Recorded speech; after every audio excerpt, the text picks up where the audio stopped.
The wind tasted like copper and old mistakes. Clara stood at the property line where Mercer's ranch began, staring at a house that looked like it had been beaten into submission by the same son that was currently trying to kill her. Her boots, worn down to almost nothing, had given up pretending to be waterproof about 50 miles back. The blisters underneath had their own blisters now. She'd stopped counting days ago. Time became irrelevant when you were running on fumes and the last of your courage. 3 months. That's how long it had been since the bank took everything. The farm her father built, the land her mother's grave rested on. The future she'd stupidly believed was guaranteed. Gone. Auctioned off to men in clean suits who'd never worked a day with their hands, who signed papers that destroyed lives between sips of expensive whiskey. She'd tried. God, she'd tried everything. Went to town looking for work. Any work. But a woman alone, without family, without references? The shopkeepers looked through her like glass. The hotel owner laughed in her face. The only offers she got were the kind that made her skin crawl, the kind that came with hands that lingered too long and smiles that promised nothing good. So she'd walked. West, because west was where desperate people went when east ran out of options. She'd heard rumors in the last town, some rancher out on the frontier, successful enough to need help, isolated enough not to ask too many questions. It wasn't much of a plan, but it was all she had.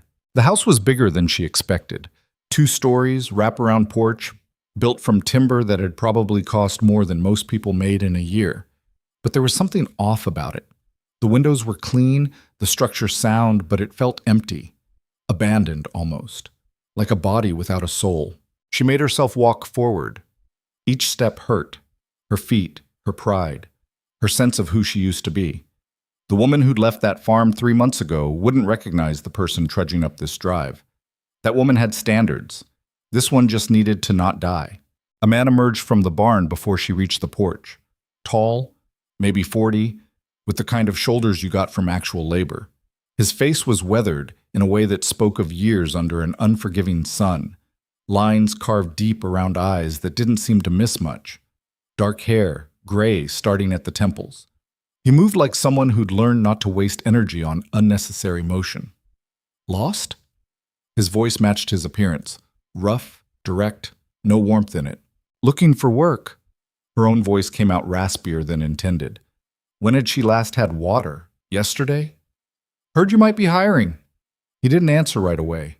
Just looked at her, that flat, assessing gaze taking in every detail. The ruined boots, the dress that had been mended so many times it was more thread than original fabric. The way she was swaying slightly on her feet, too proud to sit down without permission, but too exhausted to stand straight. You look half dead. Only half, she said. Still got the other half that knows how to work. Something flickered in his expression. Not quite amusement. Maybe respect, or at least recognition of stubbornness that matched his own. You know anything about ranching? I know about not giving up. I know about getting things done when everything's against you. I know how to work until I can't stand, then work some more. She met his eyes, refused to look away. I can learn the rest. Got a name? Clara Whitlock. Cole Mercer. He jerked his head toward the house. Come inside, you're about to fall over. The interior was as contradictory as the exterior. Good furniture, well-maintained but barely lived in. Everything in its place, nothing personal visible. It felt like a stage set, not a home. He pointed her to a chair in the kitchen, then pulled out a pitcher of water without asking if she wanted any. She drank too fast, had to force herself to slow down. He watched her with that same unreadable expression. I'm not hiring, he said finally. The words hit like a physical blow. She'd been prepared for negotiation, for difficult terms, for humiliation, not for flat rejection. But you heard wrong. He sat down across from her, and there was something in his posture now, a tension that hadn't been there before. Or maybe not wrong, just the situation's changed. She should leave, should thank him for the water and walk back out into the heat and figure out where to die quietly. But something in his tone made her stay seated.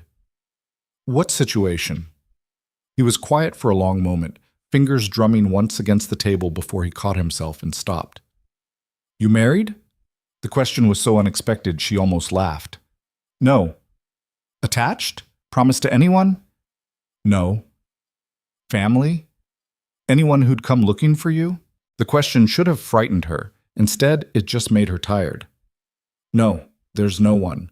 He nodded slowly, like she'd just confirmed something he'd already suspected. I've got a problem. A legal problem. There's a man, name of Harrison Reed, who's been trying to get his hands on this property for years.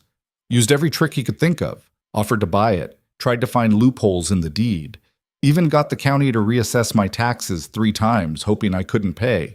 Sounds like a real piece of work. He's worse than that. He's patient, and he's been waiting for me to make a mistake. Cole stood up, walked to the window, stared out at his land. Territorial law says if a property remains unclaimed or unoccupied for more than 2 years, it can be seized for back taxes or sold to settle debts.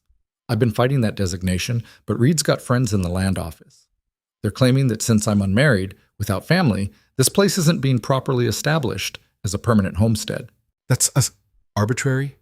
Designed specifically to target me? Yeah. His jaw was tight. But it's also legal, according to the judge Reed's got in his pocket.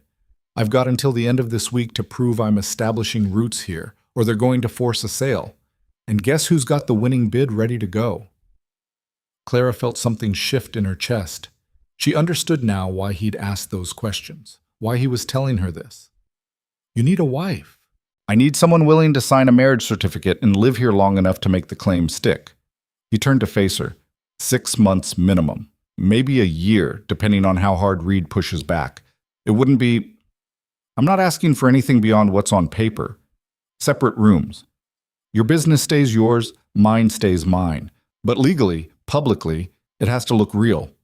And in return, room and board, safety, a place that's not trying to kill you. He paused. And if you stay the full term, see this through, I'll pay you. Enough to start over somewhere, properly.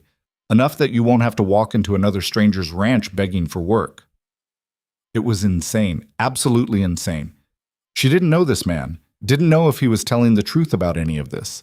For all she knew, this was some elaborate scheme, some trap she was too tired and desperate to see coming. But she also didn't have a better option, or any option. Why me? She asked. You could put out word in town, find someone more suitable. Because suitable comes with strings, family expectations, reputations to maintain. Because someone local might actually want this to be real, and that's a complication I can't afford. His expression was completely neutral.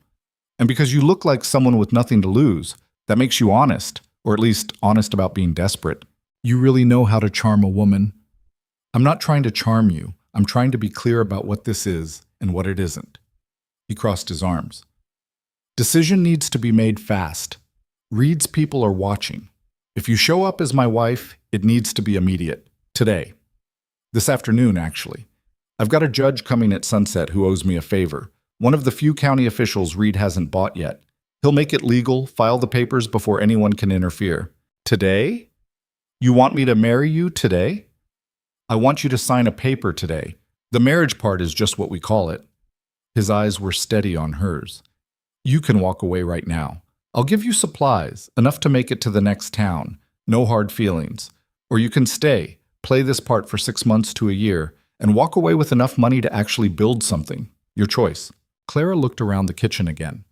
Through the window, she could see the barn, the fences, the land stretching out toward mountains in the distance. It was more than she'd had in months, more than she'd likely have again. And the alternative was, what? Walking until she collapsed?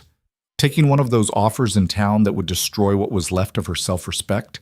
Dying slowly in some ditch because pride was the only thing she had left? Separate rooms, she said. Separate rooms. My business stays mine. Completely. And if I need to leave before the time's up, for any reason, I won't stop you, but the payment only comes if you see it through. He was still watching her with that unreadable expression. I need to know you're committed, that you won't bolt the first time things get difficult. Things are already difficult. They're going to get worse. Reed won't take this lying down. There'll be pressure, maybe threats. People will talk. The ranch hands will have questions. He moved closer, and she could see the exhaustion in his face now, the weight of whatever he'd been carrying alone. I'm not going to lie to you and say this will be easy. It's going to be exactly as hard as it sounds. She thought about her father's farm, about watching strangers carry away furniture that had been in her family for generations. Thought about the last 3 months, about the doors slammed in her face and the hunger that had become a constant companion. Thought about the fact that she was sitting in a stranger's kitchen, contemplating a fake marriage because every other door had already closed. I need your answer, Cole said. Sunsets in 4 hours. Clara stood up. Her legs shook slightly, but she made herself stand straight. I'll do it. Whatever you need, however long you need it, I'll play the part. He nodded once, sharp. All right, there are some things we need to get straight before the judge arrives. Rules, basically. Things that'll make this work. I'm listening. First, in public, we're married. That means you use my name. You act like this is real. The ranch hands, the neighbors, anyone who asks, you're Mrs. Mercer, and we're building a life here together. No hesitation, no cracks in the story. Understood. Second, you don't go into my office. There's business there, records, things that are complicated. Not because I don't trust you, but because the less you know about some of it, the safer you are if anyone comes asking questions. That should have been a red flag. Should have made her reconsider. But honestly, she was too tired to care about his secrets. Everyone had them. Fine. Third, you pull your weight. I'm not looking for a decoration. The ranch needs work, and if you're going to be here, you're going to contribute. I don't care if you've never done ranch work before. You'll learn. I already told you I'm not afraid of work. Good. He pulled out a chair, gestured for her to sit again. Now tell me your story. The real one. If someone asks how we met, we need to have our answers straight. So she told him.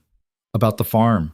About her father dying 2 years back and leaving her with debt she didn't know existed.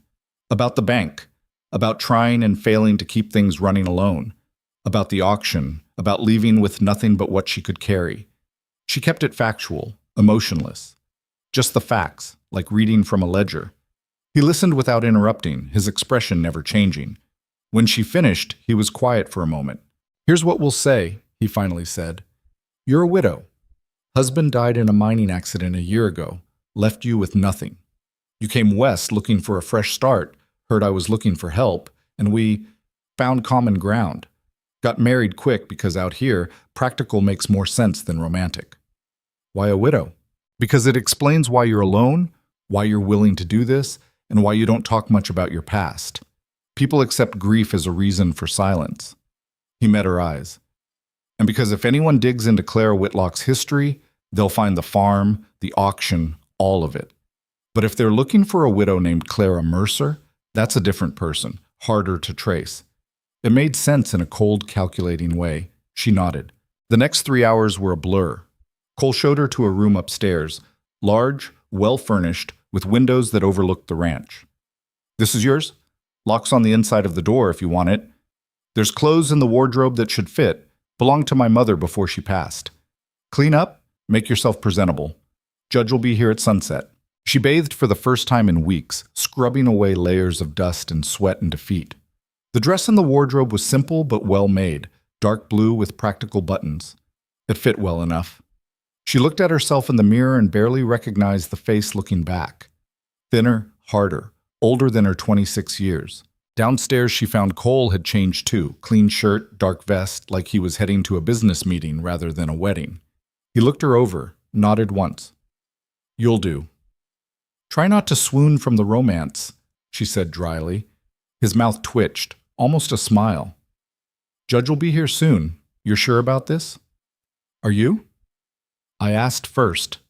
Then yes, I'm sure.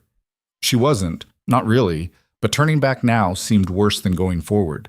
The judge arrived exactly at sunset, a tired-looking man in his 60s who clearly wanted this over with quickly. He barely looked at either of them, just ran through the necessary words in a monotone while they stood in the front room. 2 ranch hands Cole had pulled in served as witnesses, both looking uncomfortable and confused but smart enough not to ask questions.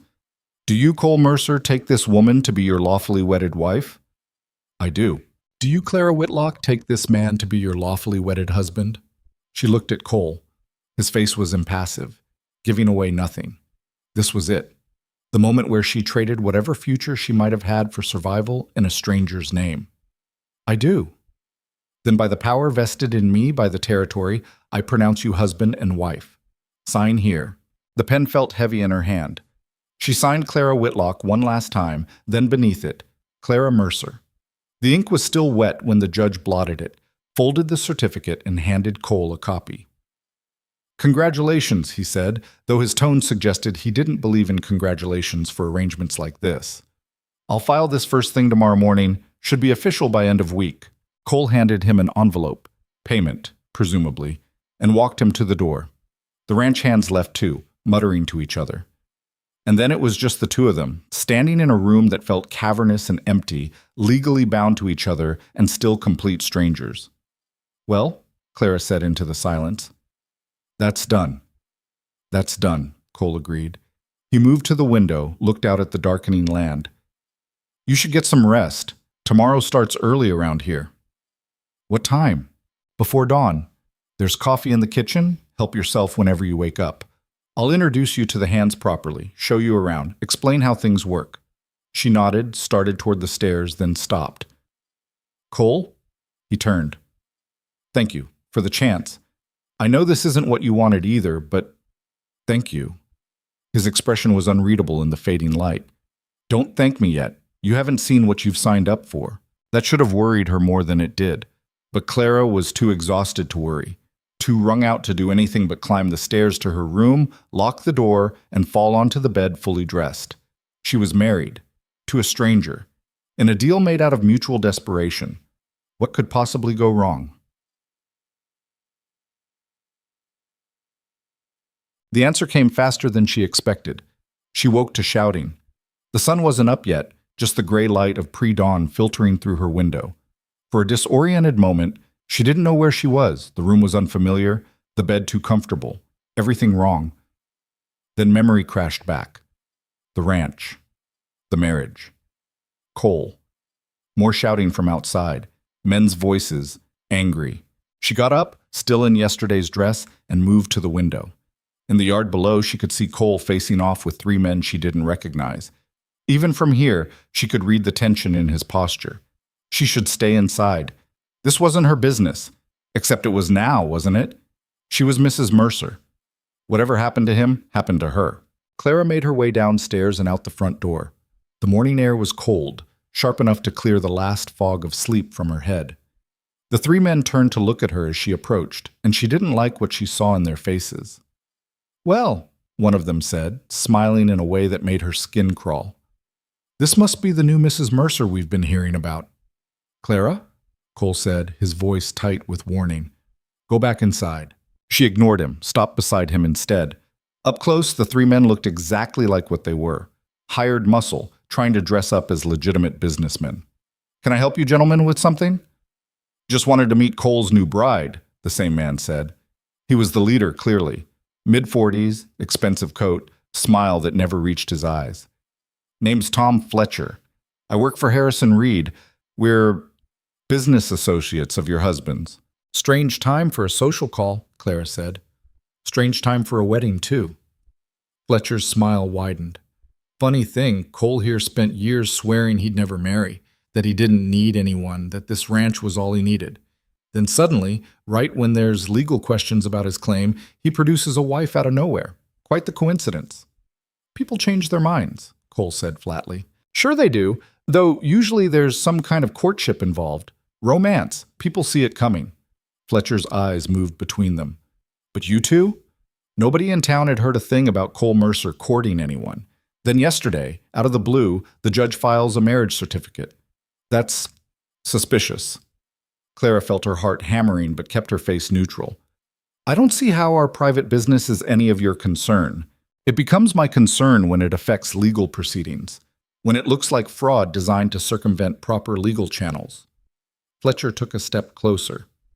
"See, Mrs. Mercer, if that's really your name, my employer has invested considerable time and money into acquiring this property through legitimate means. And we don't take kindly to last-minute schemes designed to cheat him out of what's rightfully his." "Nothing on this land is rightfully Reed's," Cole growled. "The courts might disagree, especially when they hear about this suspicious timing." Fletcher pulled out a folded paper from his coat. "This is a notice of investigation. The land office will be looking into the validity of your marriage, Mrs. Mercer. They'll want to interview you separately, ask questions about your relationship, see if this holds up to scrutiny. If it doesn't, he smiled again. Well, fraud carries serious penalties for both of you. He dropped the paper at Cole's feet, tipped his hat in a mockery of politeness, and turned to leave. His companions followed, but one of them, younger, meaner looking, paused to look Clara up and down in a way that made her want to punch him. "See you around, Mrs. Mercer," he said, then laughed as they walked away. Clara waited until they were gone before she spoke. "That's Reed's move? Investigation? First move." Cole picked up the paper, scanned it, then crumpled it in his fist. "He's going to try to prove the marriage is fake, get it annulled, then proceed with the land seizure like I never took action at all. Can he do that? If he can find proof we're lying, yeah." Cole looked at her, and there was something new in his expression now. Not regret, exactly, more like grim determination. "I told you this would get difficult. I wasn't exaggerating. So we make sure he doesn't find proof. It's not that simple. They'll interview neighbors, watch the house, look for any sign that we're not actually living as husband and wife. Any crack in the story, any hesitation, any moment where we don't seem like a real married couple. They'll use it." Clara thought about the way Fletcher had looked at her, the calculation in his eyes. He was already looking for cracks, already planning how to tear this apart. "Then we don't give them any cracks," she said. "You said in public we're married, so in public we're married, completely. Whatever it takes to sell this." Cole studied her face. "You understand what you're saying? What that means? I understand that I didn't come this far to fail because I wasn't willing to commit to the act." She met his eyes. "I'm not going to be the weak link here, Cole. If Reed's people come asking questions, they'll hear about a real marriage from me. No hesitation, no doubt. They'll ask about personal things, about our relationship. They'll try to catch us in inconsistencies. Then we'd better get our story absolutely straight." Clara crossed her arms against the morning chill. "Tell me everything I need to know about you, everything someone married to you would know. We've got work to do." He looked at her for a long moment, and something shifted in his expression. Maybe respect, maybe just acknowledgement that she was as stubborn as he was. "All right," he said finally. "Come on.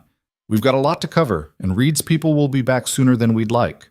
As they walked back toward the house, Clara glanced over her shoulder at the empty yard where Fletcher and his men had stood. The sun was starting to rise now, painting the sky in shades of orange and red.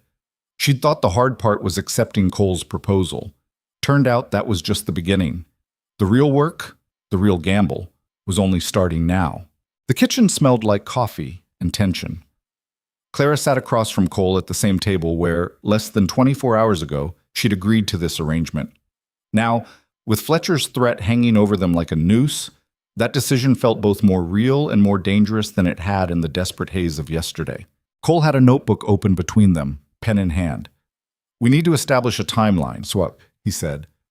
"How we met, when, where. The details have to match every time either of us tells it." "You said I was a widow. Husband died in a mining accident." "Right. His name was..." Cole paused, thinking. "James. James Whitlock. You married him young. He went to work the mines up north. Accident happened about 14 months ago. You spent some time trying to make it work alone. Couldn't. Started moving west looking for opportunities." Clara nodded, committing it to memory. "And we met?" 3 months ago. You came through town, heard I might be hiring, stopped by to ask. We talked. You stayed on to help with some work around the ranch." He was writing as he spoke, creating a record they could both reference. "We kept it quiet at first because you weren't sure you were staying. I wasn't sure I wanted anyone permanent, but things developed." "How romantic," Clara said dryly. "It doesn't have to be romantic. It has to be believable." He looked up at her. "People out here understand practical arrangements.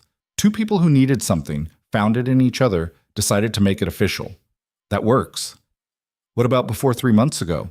If they dig into my actual history, they'll find the farm, the auction, all of it. But that's Clara Whitlock's history. You're Clara Mercer now, widow of James Whitlock. The farm came from your father, yes, but it was already gone before James died. The timeline holds." She traced a finger along the wood grain of the table. "What about you? What do I need to know about Cole Mercer that a wife would know?"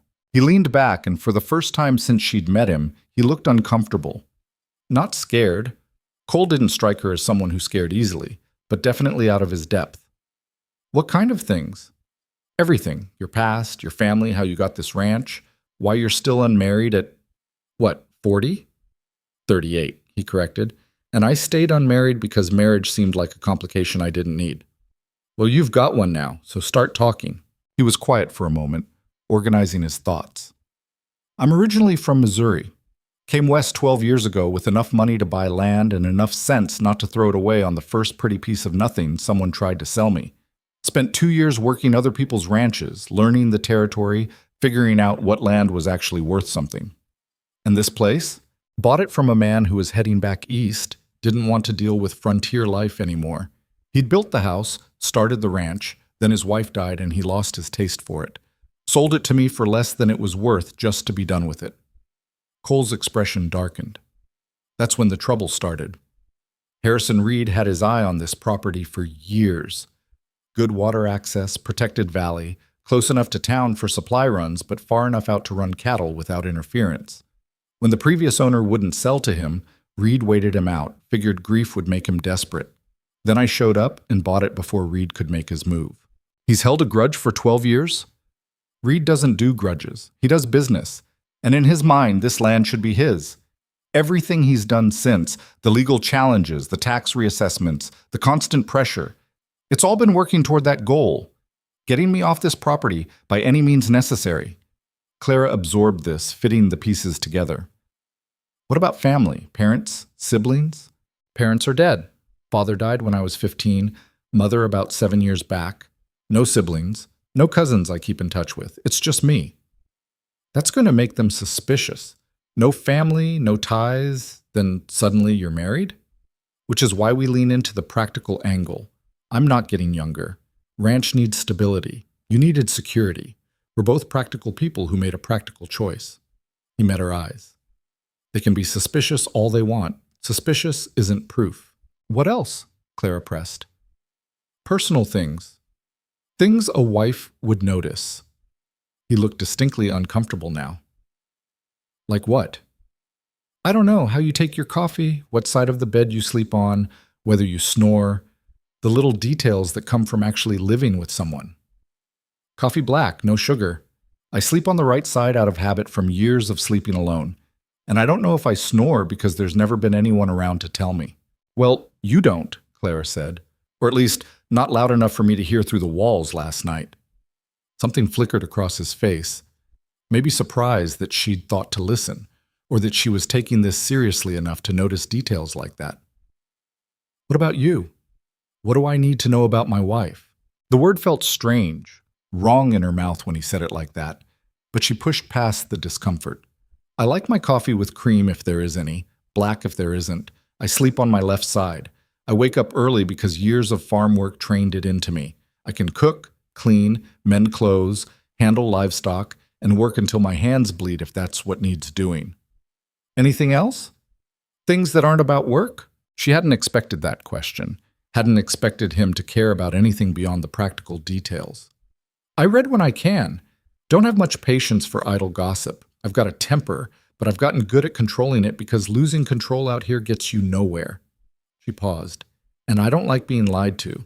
Even when the lie is meant to protect me, I'd rather know the truth and make my own choices. Cole studied her face. Fair enough. Then here's the truth. Reed's people are going to play dirty. Fletcher showing up this morning was just a warning shot. They'll try to catch us alone, ask questions designed to trip us up. They'll spread rumors, turn people against us, make life difficult in every way they can think of. I can handle difficult. Can you handle dangerous? The question hung in the air between them. Clara thought about Fletcher's smile, about the way his companion had looked at her. You think it'll come to that? I think Reed wants this land badly enough that he won't let a marriage certificate stop him. If legal challenges don't work, he'll try other methods. Cole's jaw was tight. I need to know you understand what you're in the middle of. This isn't just about fooling some investigators. It's about standing up to a man who's used to getting what he wants, who has the money and connections to make problems disappear. You're trying to scare me off. I'm trying to be honest. You said you don't like being lied to. Clara stood up, walked to the window, looked out at the ranch in the morning light. Somewhere out there, Fletcher and his people were probably already planning their next move. And here she was, tied to a stranger through a piece of paper and mutual desperation, being warned that things were going to get worse. She should be terrified. Maybe she was, underneath the exhaustion and stubbornness. But fear was just another thing she'd gotten good at pushing down. "I'm not leaving," she said without turning around. "Whatever comes, I'll deal with it. We'll deal with it. That's the arrangement." She heard him stand, heard his footsteps approaching. He stopped a few feet behind her. "Why? Why what? Why are you so determined to see this through? You could walk away right now, take some supplies, try your luck somewhere else. Instead, you're choosing to stay in a situation that's probably going to get uglier before it gets better." Clara turned to face him. "You want the real answer? Because I'm tired of running, tired of losing, tired of being the one who gets beaten down by circumstances and men with more power than they deserve." She crossed her arms. "Maybe this is a stupid fight to pick. Maybe I'll regret it, but at least it's my choice to make. At least I'm standing my ground for once instead of just letting everything get taken from me." Something in Cole's expression shifted. Understanding, maybe, or recognition. "All right then, let's make this work." The rest of the morning was spent going over details until Clara's head hurt from trying to remember everything. Cole showed her around the ranch properly, the barn where they kept the horses, the chicken coop that needed repairs, the far pasture where the cattle grazed. He introduced her to the ranch hands, 4 men who looked at her with varying degrees of suspicion and curiosity. The foreman was a weathered man in his 50s named Dutch. He shook her hand with obvious reluctance. "Ma'am, congratulations on the marriage." "Thank you." Quite a surprise, Cole showing up with a wife, didn't know he was courting anyone. Cole's hand settled on the small of Clara's back, casual and possessive. Kept it quiet. Seemed like the smart thing to do. Dutch's eyes narrowed slightly. "Sure, smart." But he didn't push, just nodded and went back to work. The other hands introduced themselves. Young Tommy, who couldn't have been more than 19, a quiet man named Sterling, who barely spoke, and a rough-looking character called Briggs, who stared at Clara a beat too long before Cole cleared his throat meaningfully. "Clara's going to be helping around the place," Cole announced. "You treat her with respect, take orders from her same as you would from me. Anyone has a problem with that, you can collect your pay and move on." No one argued, but Clara could feel the weight of their skepticism, their doubt. They didn't believe this was real, and why would they? Even she barely believed it. Back at the house, Cole started showing her the daily routines, the chores that kept the ranch running. The chickens need feeding every morning, eggs collected, kitchen garden needs watering when it's dry. That's your responsibility now. There's mending that's been piling up, and the house could use a woman's touch in places I've been ignoring. "Sounds like you're getting quite a deal out of this arrangement," Clara observed. "You're getting a roof over your head and 3 meals a day. I'd say we're even." She couldn't argue with that. "What about you? What will you be doing while I'm playing housewife?" "Running the ranch, managing the hands, trying to keep Reed from finding new ways to make my life difficult." He paused at the door to his office, the one room he'd told her was off limits, "and dealing with some business that's better kept separate from all this. The mysterious business you don't want me knowing about. The business that'll keep you safer by not knowing about." He met her eyes. "I know you said you don't like being lied to. This isn't lying. It's protecting you from information that could be used against you." Clara wanted to argue, but the logic was sound. If she didn't know his secrets, she couldn't accidentally reveal them. "Fine, but if that business comes back to bite us, I expect full honesty then." "Deal." The next few days fell into a strange rhythm. Clara threw herself into the work, feeding animals, tending the garden, cleaning parts of the house that had been neglected for years. It was hard, physical labor, but it was familiar, comforting even. Like the farm, but without the weight of debt crushing down on her. Cole kept his distance, polite but detached. They ate meals together, maintained the appearance of a married couple when the ranch hands were around, but the moment they were alone, the facade dropped. Separate rooms, separate lives, just like he'd promised. It should have been fine. This was what she'd signed up for. But Clara found herself watching him when he didn't notice, trying to figure out who the stranger she'd married actually was. He worked harder than any man she'd seen, up before dawn and not stopping until dark. He was fair with the hands, tough, but not cruel. And there was something in the way he looked at his land, a fierce protectiveness that went beyond simple ownership.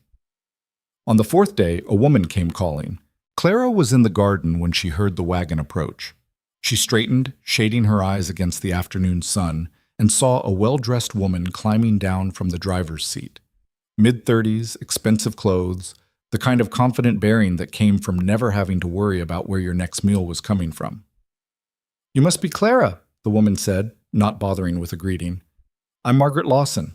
I own the property 3 miles east of here." "Nice to meet you, Mrs. Lawson." Miss Lawson never saw the point in marrying. She looked Clara up and down in a way that was somehow more insulting than Fletcher's leer had been. "Though I see Cole finally found the point." Clara kept her expression neutral. "Can I help you with something?" "I'm here to see Cole. We have business to discuss. He's out with the herd. Should be back within the hour if you want to wait." Margaret's smile was sharp. "Oh, I'll wait. Gives us time to get acquainted. After all, we're neighbors now. Sort of." They went inside and Clara made coffee she didn't want to make for a woman she already didn't like. Margaret sat at the kitchen table like she owned it, looking around with barely concealed disdain. "This place could use a woman's touch," she observed. "Though I suppose you've only been here a few days. Barely enough time to unpack, much less redecorate." "I'm still getting settled," Clara said carefully. "I'm sure." Margaret accepted the coffee with a dismissive nod. "You know, it's funny. Cole and I have been doing business together for years. He's bought cattle from me, sold me hay. We've helped each other out more times than I can count. And in all that time, he never once mentioned he was seeing anyone. We kept things private." Clearly. Margaret took a sip, her eyes never leaving Clara's face. "Where did you say you were from?" "I didn't." "Ah, well, that's mysterious. And you were married before, I heard? To a miner who died?" Clara felt her spine stiffen. News traveled fast. "That's right. Must have been difficult, losing a husband so young." But there was no sympathy in Margaret's voice, just cold calculation. "And then to remarry so quickly. Some might say suspiciously quickly. Some might say it's none of their business." Margaret laughed, but there was no humor in it. "Oh, I like you. You've got spirit. You'll need it. Married to Cole Mercer. He's not an easy man." "I'm not an easy woman." "No, I don't suppose you are." Margaret set down her cup. "Let me give you some advice, Clara. Neighbor to neighbor. Cole's got enemies, powerful enemies. Harrison Reed chief among them. And Reed doesn't take defeat well. If he thinks this marriage is standing between him and what he wants, he'll tear it apart piece by piece until there's nothing left." "Is that a threat?" "It's a warning, from someone who's seen what Reed does to people who get in his way." Margaret stood up. "I don't know what arrangement you have with Cole, and frankly, I don't care.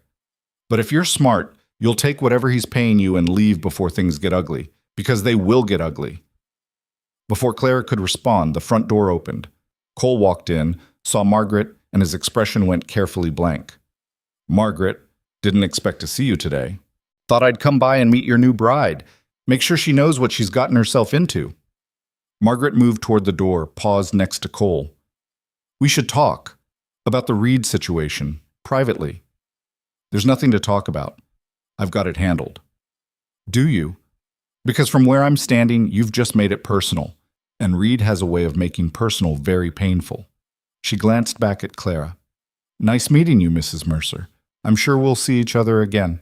After she left, silence filled the kitchen. Cole moved to the window, watched Margaret's wagon disappear down the road. "What did she say to you?" "That I should leave before things get ugly, that Reed's going to come after us." Clara crossed her arms. She seemed pretty confident about it. "Margaret's been dealing with Reed for years. She knows how he operates." "Are you two—" Clara stopped, not sure how to phrase the question. "No." Cole turned to face her. "We've done business together. That's all. She's got her own reasons for disliking Reed, her own fights with him over property and water rights, but there's nothing personal there." "She seems to think there could be." "Well, there couldn't, and now there definitely can't because I'm married." He said it flatly, like stating a fact. "Which Margaret knows, which is probably why she's here causing trouble. She doesn't like losing, even when there was nothing to lose." Clara absorbed this, adding it to the growing list of complications.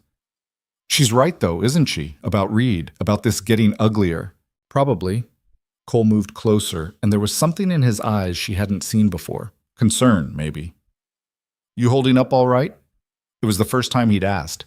The first time since their arrangement began that he'd treated her like anything other than a business partner. I'm fine. You don't have to be fine. This is a lot to deal with.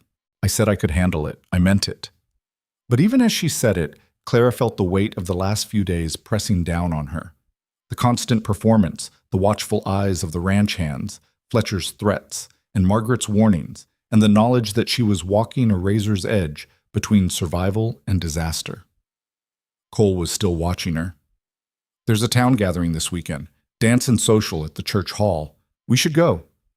Why? Because married couples go to things like that. Because people need to see us together, comfortable with each other. Because the more normal we appear, the harder it is for Reed to prove otherwise. He paused. And because you've been cooped up on this ranch for days, you could probably use a change of scenery. Clara thought about facing a room full of strangers, all of them watching, judging, looking for cracks in the facade. Sounds terrible. It will be, but it's necessary. Everything about this arrangement seems to be necessary and terrible. Welcome to my life. But there was something almost like a smile tugging at the corner of his mouth. Against her better judgment, Clara felt herself smile back. When is this nightmare social? Saturday night. Gives us a couple days to prepare. Get our story absolutely straight. Practice looking like we can stand each other. I can stand you just fine. The feeling's mutual. But standing each other and looking like a couple who got married for love are two different things. He moved to the door, stopped. Thank you, by the way. For what? For not running when Margaret tried to scare you off. For staying, even though this keeps getting more complicated. He met her eyes. You're tougher than you look. That's the nicest thing you've ever said to me. Don't get used to it. After he left, Clara sat alone in the kitchen, listening to the sounds of the ranch settling into evening. Through the window, she could see the sun starting to set, painting the sky in shades of orange and purple. Beautiful and harsh at the same time, just like everything else out here. She'd been at the ranch less than a week, and already her old life felt like something that had happened to someone else. The desperate woman who'd walked up this drive, barely recognizing herself. That was a stranger now. Or maybe Clara was the stranger, and that desperate woman was who she really was underneath. Either way, there was no going back, only forward into whatever came next. Saturday arrived too quickly. Clara spent the morning trying to make herself presentable with limited resources. The dress from Cole's mother was fine for daily wear, but for a social gathering, she needed something better. She found another dress in the wardrobe, this one a deep green that actually fit her properly.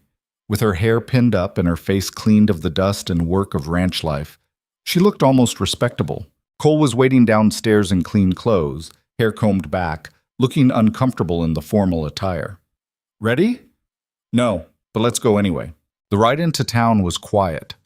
Cole kept the horses at a steady pace, and Clara found herself memorizing details about him. The way he held the reins, the set of his shoulders, the small scar above his left eyebrow that she'd never asked about. If anyone questioned her tonight, she needed to seem like a woman who'd spent months falling for this man, not days learning how to fake it. Nervous? Cole asked without looking at her. Should I be? Probably. Everyone's going to want to meet you, ask questions, judge whether we're really married or just playing at it. He glanced over. Remember what we talked about. Keep answers simple, stick to the story, and if anyone asks something you don't know how to answer, defer to you or change the subject, I remember. Clara smoothed her dress. What about touching? Married couples touch each other, hold hands, stand close. We've barely been in the same room for more than 10 minutes without one of us leaving. Cole was quiet for a moment. Then, without warning, he reached over and took her hand. His palm was rough with calluses, warm, larger than hers. Like this. We'll stand close. I'll keep a hand on your back or your arm. Small touches that look natural. It didn't feel natural. It felt like exactly what it was. Two people pretending at intimacy they didn't have. But Clara forced herself to relax into it, to let her hand rest in his without tension. How's this? Better. Just remember, everyone watching us is looking for a reason to doubt. We can't give them one. The church hall was already crowded when they arrived. The The music could be heard from outside, fiddles and guitars creating a lively tune that seemed at odds with Clara's knotted stomach. Cole helped her down from the wagon, his hand lingering at her waist a beat longer than necessary, and she understood the performance had begun. Inside, conversations died as they entered. Every eye in the room turned to look, and Clara felt the weight of all that attention like a physical thing. Cole's hand tightened slightly on her back. A silent message. Steady. An older woman approached first, all smiles and barely concealed curiosity. Cole Mercer, as I live and breathe. And you must be the new Mrs. Mercer we've all been hearing about. Clara, she said, extending her hand, pleased to meet you. Oh, the pleasure's all mine, dear. I'm Mrs. Patterson. I run the general store in town. We're all just so excited to finally meet you. Cole's been keeping you quite the secret. We preferred to keep things private, Cole said smoothly. Didn't see the need to broadcast our business. Well, of course. But a wedding, that's cause for celebration, not secrecy. Mrs. Patterson's eyes were sharp despite the friendly tone. How did you two meet? I don't recall seeing you around town before, Clara. And so it began. The questions, the probing, the careful trap setting disguised as friendly conversation. Clara answered each one according to the script she and Cole had rehearsed, watching Mrs. Patterson's face for any sign that she'd slipped up. And your late husband, dear? James, was it? That must have been so difficult. It was, but life goes on. You adapt, or you don't survive. Clara let a hint of real pain creep into her voice. It wasn't hard, just thinking about different losses. Cole gave me a reason to believe in a future again. She felt Cole's hand move from her back to her shoulder, a gesture that could have been comfort or possession. We're lucky we found each other, he said, and there was something in his tone that almost sounded genuine. Mrs. Patterson seemed mollified, or at least less suspicious. She excused herself to share the gossip with others, and immediately 3 more people descended to repeat the same questions in slightly different ways. It was exhausting. Each conversation required total focus, making sure their stories aligned, that no detail contradicted what they'd said before.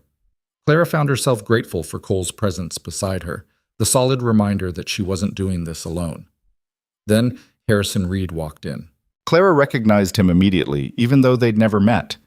Everything about the man screamed power and money. Expensive suit, confident stride, smile that didn't quite hide the calculation in his eyes. He was older than she expected, maybe 60, with silver hair and the bearing of someone used to being the most important person in any room. Cole's entire body went rigid beside her. Reed made his way across the room with deliberate slowness, greeting people, shaking hands, playing the role of respected pillar of the community. But Clara could see the way his attention kept drifting back to them, the predatory focus of a hunter tracking prey. Cole, Reed said when he finally reached them, extending a hand. Good to see you out socializing for once, and this must be the famous new bride. Cole didn't take the offered hand. Reed, what are you doing here? Same as everyone else. Enjoying the social, supporting the community. Reed turned to Clara, and his smile widened. Mrs. Mercer, Harrison Reed, I'm sure your husband has mentioned me. Once or twice, Clara said carefully. All terrible things, I'm sure. Cole and I have had our disagreements over the years. Reed's tone was jovial, but his eyes were cold. Though I must say, I'm impressed. He managed to find himself a wife just in time to complicate that land dispute we've been working through. Quite the lucky coincidence. Not luck, Cole said tightly. Just life moving forward. Yes, life does have interesting timing sometimes, doesn't it? Reed shifted his attention fully to Clara, and she felt like a specimen under glass. Tell me, Mrs. Mercer, how are you finding ranch life? It must be quite different from, well, wherever you came from. It's hard work. But I've never been afraid of that. No, I don't suppose you have. A woman doesn't end up out here on the frontier unless she's running from something or desperate for something. His smile never wavered. Which are you? The question was designed to rattle her, to make her defensive. Clara met his eyes steadily. I'm someone who knows an opportunity when she sees it. Cole needed a partner. I needed a fresh start. We found common ground. How wonderfully practical. Though I do wonder, have you asked your husband about the history of that ranch you're now living on? About the previous owner and what drove him away. That's enough, Reed, Cole said, voice like gravel. I'm just making conversation, Cole. Getting to know your lovely wife. But Reed's expression had sharpened, sensing weakness. You see, Mrs. Mercer, that ranch has quite a history. Tragedy, loss, disputed claims going back years. Some might say it's cursed. Others might say it's simply too valuable to be left in the hands of someone who doesn't appreciate its true worth. Clara felt Cole's hand tighten on her shoulder, could sense he was seconds away from doing something that would cause a scene. She put her own hand over his, a calming gesture. The only thing that matters is it's our home now, and we intend to keep it that way. Reed's eyes flickered between them, reading the protective stance, the unified front. For a moment, something dangerous flashed across his face. Then the genial mask slipped back into place. Well, I suppose we'll see how things develop. Enjoy your evening. He walked away, leaving tension crackling in his wake. I want to hit him, Cole said quietly. I know, don't. Clara squeezed his hand. That's what he wants, to provoke you into doing something stupid in front of all these witnesses. When did you get so smart about manipulation? When did you get so bad at controlling your temper? But she said it gently, without accusation. Come on, let's dance or something. Remind everyone here that we're just a normal couple having a normal night. Cole looked at her like she'd suggested they set themselves on fire. I don't dance. You do tonight, unless you want Reed to spend the rest of the evening watching us stand here looking uncomfortable. I hate that you're right. The music was still playing, couples moving around the floor with varying degrees of skill. Cole led her into the crowd with obvious reluctance, one hand on her waist, the other holding hers in a grip that was slightly too tight. Relax, Clara murmured. You're holding me like I'm a weapon you're trying not to drop. I don't know how to do this. Just move. Follow the rhythm. I'll help. She'd danced at barn raisings back home, knew the basic steps well enough to guide them both through it. They moved across the floor awkwardly at first, Cole stiff and uncomfortable, Clara trying to make it look natural. But gradually, something shifted. They found a rhythm, their bodies learning how to move together. Cole's grip on her waist relaxed slightly, became less about maintaining distance and more about keeping her close. See, Clara said, not so terrible. Still terrible, just slightly less so. She almost laughed. Would have, if she wasn't so aware of all the eyes watching them, judging, looking for proof that this was all a sham. Instead, she moved closer, let her head rest briefly against his shoulder in a gesture that could have been affection. Cole went very still, then quietly, What are you doing? Selling it, making it look real. But even as she said it, Clara was aware of his heartbeat, the warmth of him, the way they fit together despite being strangers. It was unsettling. You're good at this, Cole said after a moment. At pretending? At adapting, at doing what needs to be done. His voice was low, meant only for her. I know this isn't what you wanted, what you expected out of life. What I wanted stopped mattering the day the bank took my father's farm. What I expected went away long before that. Clara pulled back slightly to look at him. This is what I've got. Might as well make it work. Something in his expression softened. Still, thank you. The song ended before she could respond. They separated and Clara felt the loss of his warmth immediately, which was ridiculous. This was an arrangement, a business deal. The fact that they could pretend otherwise for a few minutes didn't change the reality. The rest of the evening passed in a blur of conversations and careful performances. By the time they left, Clara's face hurt from smiling, her mind spinning from all the names and faces she'd need to remember. Cole was quiet on the drive back, lost in his own thoughts. I think that went well, Clara offered as the ranch came into view. You think? No one called us liars to our faces. Reed didn't make a scene. We looked... She searched for the right word. Plausible. Plausible, Cole repeated. That's setting the bar pretty low. It's setting it realistically. She glanced at him. What did Reed mean about the previous owner? About what drove him away? Cole was quiet for so long she thought he wouldn't answer. Then, his wife died here, childbirth. Neither she nor the baby survived. After that, he couldn't stand being on the property. Every corner reminded him of what he'd lost. So he sold it and left. That's awful. It's the frontier. Awful happens. But there was something in his voice, a heaviness that suggested the story affected him more than he wanted to admit. Reed likes to bring it up, likes to act like the place is cursed. It's just another tactic to try to devalue it, make people question why anyone would want to live here. Clara looked out at the ranch in the moonlight, the house that had felt so empty when she arrived, the land that stretched out toward distant mountains. I don't think it's cursed. I think it's just a place. What happens here, good or bad, that's on the people living it, not on some phantom tragedy from the past. Cole pulled the wagon to a stop in front of the house. You really believe that? I have to. Otherwise, what's the point of any of this? If we're just helpless against fate and history and the whims of powerful men like Reed, then we might as well give up now. She met his eyes. But I don't intend to give up. Do you? No. He said it firmly, like a vow. I don't. They went inside together, the late hour and exhaustion settling over them both. At the base of the stairs, they paused, an awkward moment where the pretense of the evening met the reality of their arrangement. Good night, Clara. Good night, Cole. Separate rooms, separate lives, just business.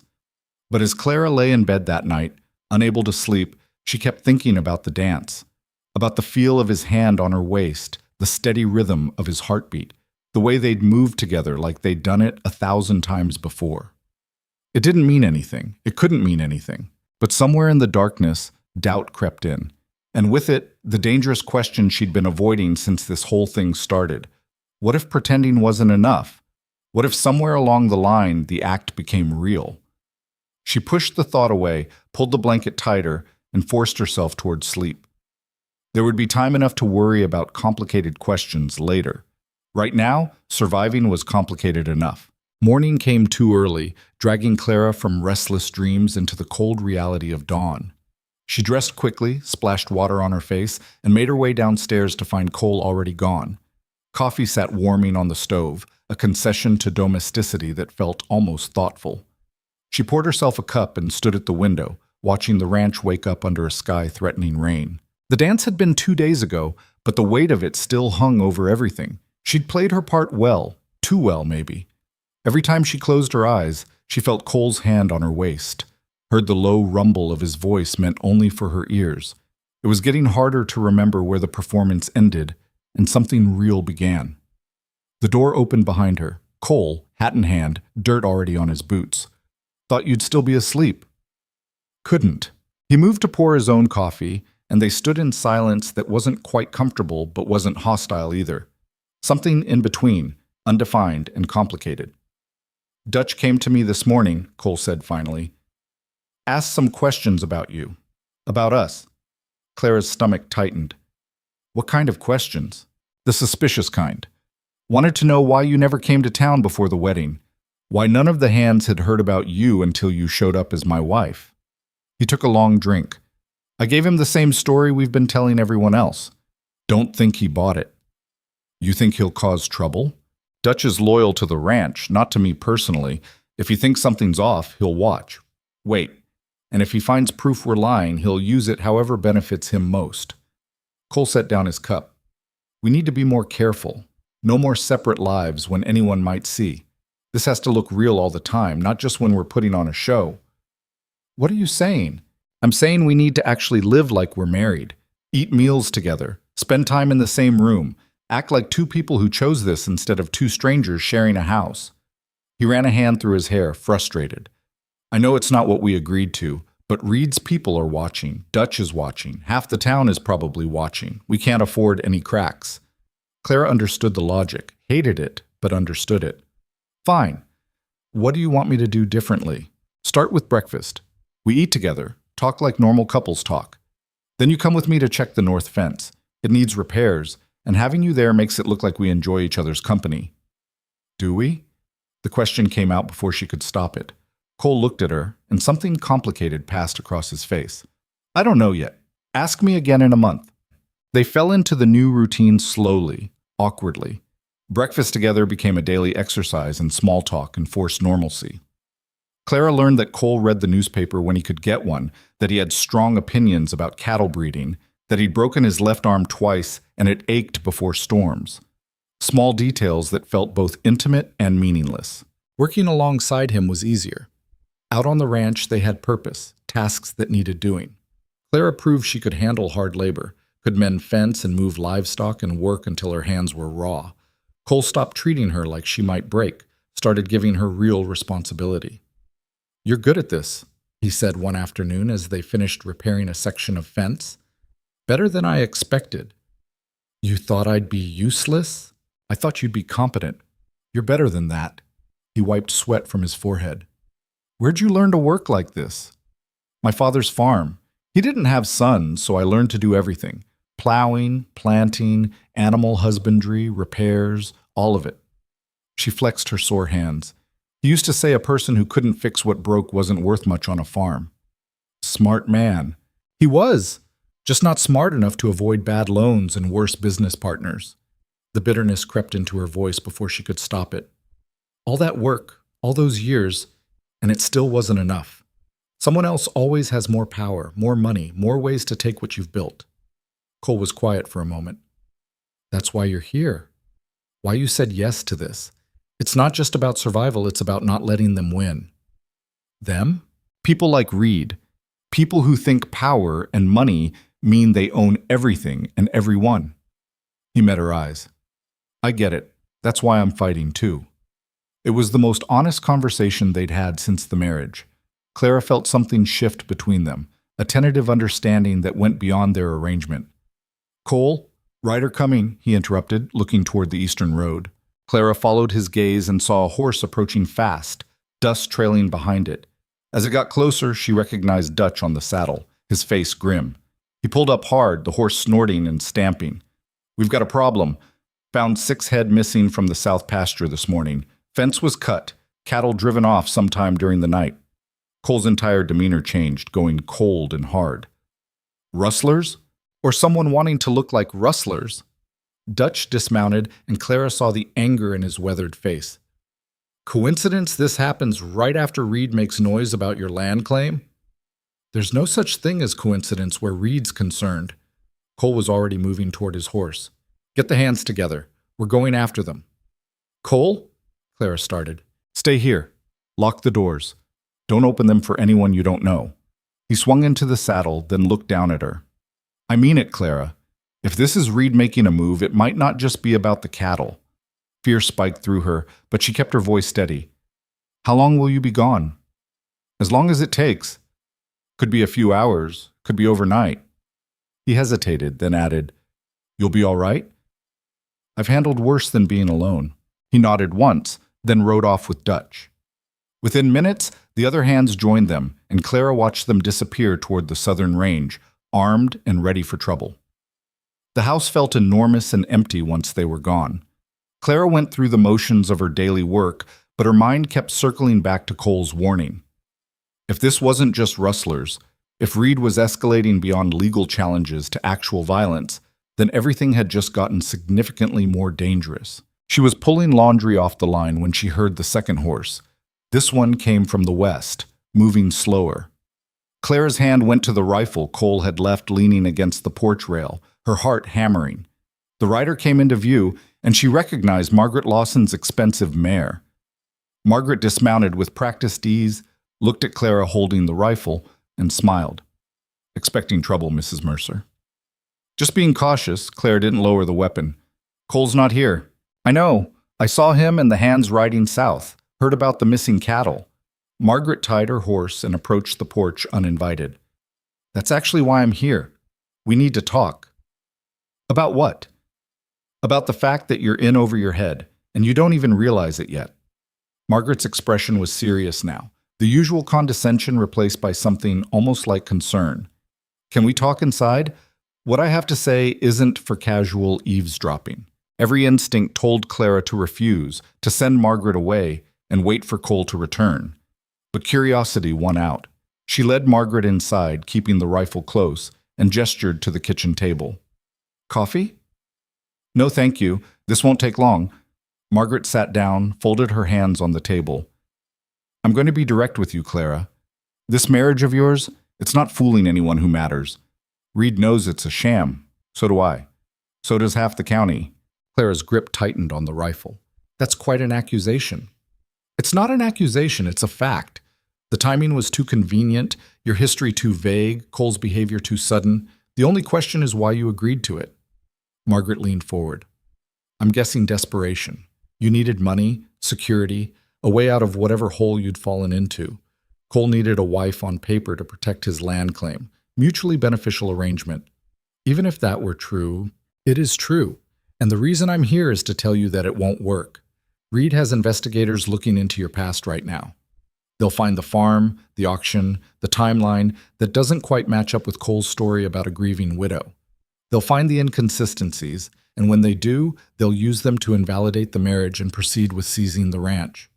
Clara felt cold despite the warmth of the kitchen. Why are you telling me this?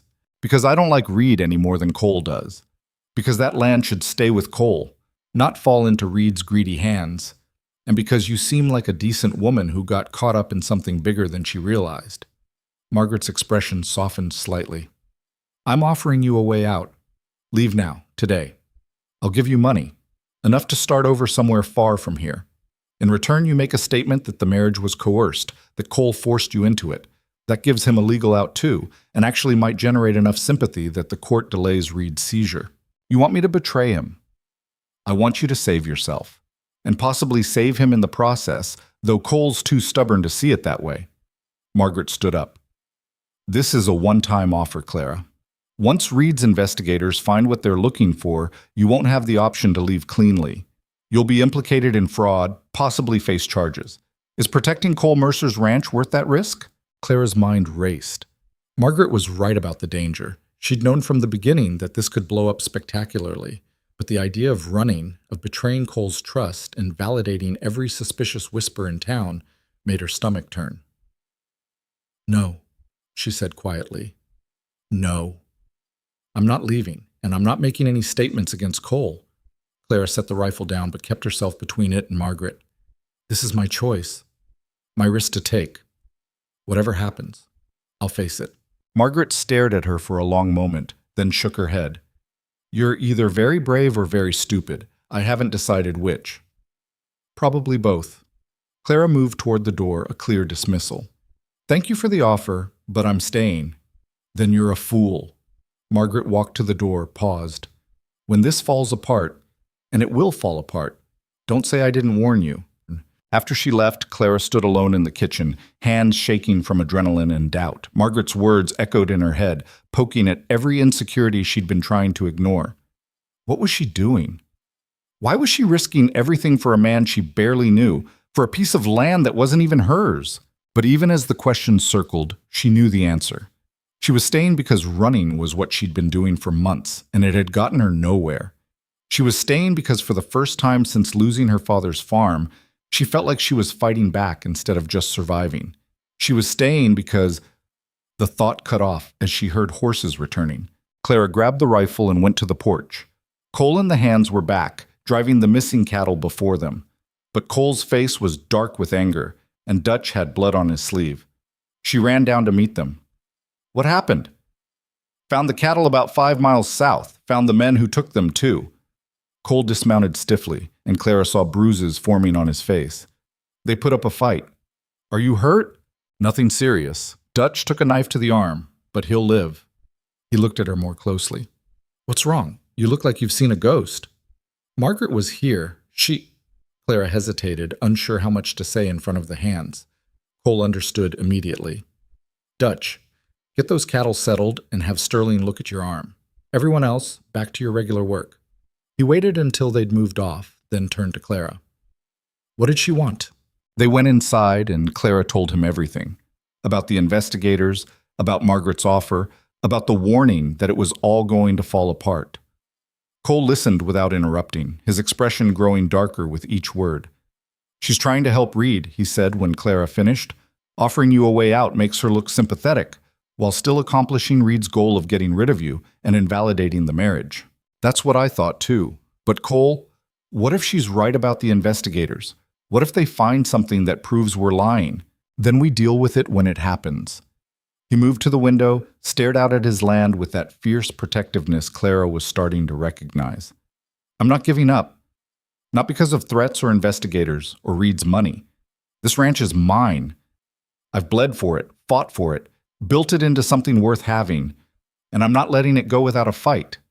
Even if the fight costs you everything? He turned to face her. What's everything? Money? Reputation?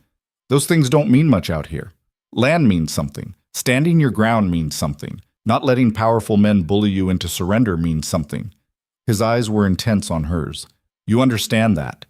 That's why you're still here instead of taking Margaret's offer. Clara felt something tighten in her chest. How do you know I didn't consider it? Because you're still here. Because you're asking me about investigators instead of packing your things. He moved closer, and the space between them suddenly felt charged. You're not a runner, Clara. Whatever else you are, you're not that. You don't know me well enough to make that judgment. Maybe not, but I know enough. His voice dropped lower. I know you walked 3 days through hell to get here. I know you agreed to marry a stranger rather than give up. I know you've worked harder than any ranch hand I've got, learned faster, complained less. I know you stood up to Fletcher and Reed and Margaret without backing down. He paused. So no, maybe I don't know everything about you, but I know the parts that matter. The air between them felt thick, complicated. Clara forced herself to step back, to remember that this was still an arrangement, still temporary. The investigators are going to dig into my past. They'll find out about James. There is no James. Exactly. They'll find out I was never married before, that the whole widow story is a lie. What then? Cole was quiet for a moment, thinking. Then we changed the story. Say you were engaged, not married. James died before the wedding. It's close enough to the truth that the details blur together. People misremember things, especially when they're grieving. That's a pretty convenient misremembering. It's plausible. That's all that matters. He ran a hand through his hair, frustrated. Look, I'm not going to lie to you and say this is going well. Reed's escalating, his people are digging, and we're walking a razor's edge between pulling this off and everything collapsing. But I've been in tight situations before. You find a way through or you make one. How? I don't know yet, but I'm working on it. He looked at her seriously. In the meantime, we keep doing what we've been doing. Act married, live married, give them nothing to use against us. Can you do that? Clara thought about Margaret's warning, about the investigators closing in, about all the ways this could go catastrophically wrong. Then she thought about walking away, about surrendering to Reed's pressure and proving everyone right who'd said she was just a desperate woman playing at something she didn't understand. Yeah, she said. I can do that. Relief flickered across Cole's face, quickly hidden. Good. Because I think things are about to get worse before they get better. He was right. 3 days later, a lawyer showed up with official documents. Cole read them in silence, his jaw getting tighter with each page, then handed them to Clara without comment. The county was demanding proof of legitimate marriage, not just the certificate, but evidence of an actual shared life. Witnesses to courtship, correspondence between them, anything that showed the relationship existed before the wedding. They had 2 weeks to provide it or face charges of fraud. We can't provide what doesn't exist, Clara said quietly. No, we can't. Cole stared at the papers like they'd personally offended him. This is Reed's doing. He found a judge who will play along, manufactured a legal basis for investigation. It's all theater, but it's theater that could destroy us. So what do? We create the evidence, letters between us dated appropriately. Testimony from people who'll swear they saw us together during the supposed courtship. It's risky, but it's also perjury, forgery, crimes that could land us in jail. Clara felt panic rising. Cole, we can't ask people to lie for us. That's not fair to them. Then what's your suggestion? We just give up? Let Reed win? I don't know. The frustration boiled over, months of tension and fear finding release. I don't have all the answers. I'm just trying to survive this without destroying whatever's left of my life in the process. Cole's expression softened. I know. I'm sorry. This isn't your fight. Not really. It's mine, and I dragged you into it. I chose to be dragged. Still. He was quiet for a moment, then made a decision. There might be another way. I need to make a trip. Could be gone a few days. Trip where? To see some people who might be able to help. Old associates, connections from before I came here. He wouldn't meet her eyes. It's business I've been avoiding dealing with, but if it gets Reed off our backs, it'll be worth it. Clara felt a chill. What kind of business? The kind that's better if you don't know the details. For your own protection. He looked at her seriously. I need you to trust me. Can you do that? It was a hell of a thing to ask. Trust a man she'd known for less than a month, married out of desperation, barely understood. But the alternative was giving up, and that felt worse. How long will you be gone? 3, maybe 4 days. Dutch will be here, and the hands. You'll be safe. That's not what I asked. Cole almost smiled. 3 or 4 days. I'll be back before the deadline, and hopefully with something we can use to make this whole mess go away. And if you don't come back, then you take the money I've got saved. It's in a box under the floorboard in my office. You'll find it, and you get as far from here as you can. Don't look back. Don't feel guilty. Just survive. He moved toward the door, then stopped. Clara? Yeah? Thank you for staying, for fighting, for being tougher than you had any right to be. His voice was rough. Whatever happens, that meant something. Then he was gone, riding out before she could respond, leaving her alone with mounting dread and the terrible certainty that nothing about this situation was going to resolve easily. Dutch found her on the porch an hour later, staring at the empty road Cole had taken. He tell you where he's going? No. He tell you when he's coming back? Few days, he said. Dutch nodded slowly. You know what he's doing, don't you? Why he left now? Clara looked at him. No. Do you? Got my suspicions. Cole's got a past he doesn't talk about. Things from before he came here, people he used to know. Whatever mess he's in with Reed, he's going back to that past to find a way out of it. Dutch leaned against the railing. Question is whether that cure ends up being worse than the disease. Meaning what? Meaning sometimes the things we run from have a way of catching up. And when they do, they don't come alone. He looked at her seriously. You seem like a good woman, Mrs. Mercer. Whatever arrangement you've got with Cole, however you ended up here, you don't deserve to get caught in the crossfire of his old mistakes. Everyone's got old mistakes, Dutch. That's not unique to Cole. True enough, but not everyone's mistakes include the kind of people Cole used to run with. He pushed off the railing. Just keep your eyes open, and if things start going sideways, you get yourself somewhere safe. Loyalty's admirable, but it ain't worth dying for. He left her with that ominous warning, and Clara felt the weight of it settle over her like a shroud. What had Cole gotten her into? What kind of past was he running from, and how bad was it that he'd hidden out here for 12 years trying to escape it? The questions haunted her through the evening and into a sleepless night. She found herself in Cole's office, the one room he'd told her to avoid, staring at the closed door like it might hold answers. She shouldn't go in. It was a violation of the one boundary he'd set, the one piece of privacy he'd asked her to respect. But if he didn't come back, if whatever he was doing got him killed or arrested or worse, she needed to know what she was dealing with. Clara opened the door. The office was sparse but organized. Desk, filing cabinet, a few books on a shelf. She found the floorboard he'd mentioned, pried it up, and discovered the money box. Inside was more cash than she'd expected, enough to start over somewhere new, just like he'd promised. But beneath the money was something else, a stack of papers yellowed with age, letters, documents, what looked like legal records from another territory. Clara pulled them out, held them up to the lamplight, and started reading. What she found made her blood run cold. Cole Mercer wasn't just a rancher with enemies. He was a man running from a past that involved theft, violence, and at least one death that the law had never fully resolved. The documents told a story of a younger man caught up in things that spiraled out of control, who'd made choices that cost lives and destroyed futures. And now she was tied to him, legally and publicly, in a way that made her complicit in whatever came next. Clara sat on the office floor, papers scattered around her, and finally let herself feel the full weight of her situation. She'd married a stranger to survive, and that stranger had secrets dark enough to make her current problems look simple. The smart thing would be to take the money and run. To get out before Cole returned, before his past caught up with him and dragged her down too. But even as she thought it, Clara knew she wouldn't. Not because she was brave or noble or any of the things people might assume, but because she'd meant what she said to Margaret, she was done running. Whatever came next, whoever Cole Mercer really was beneath the careful facade, she'd face it. She'd made her choice, signed her name, tied her fate to his. Now she just had to hope they both survived it. Clara put the papers back exactly as she'd found them, replaced the floorboard, and left Cole's office feeling like she'd swallowed broken glass. Sleep was impossible.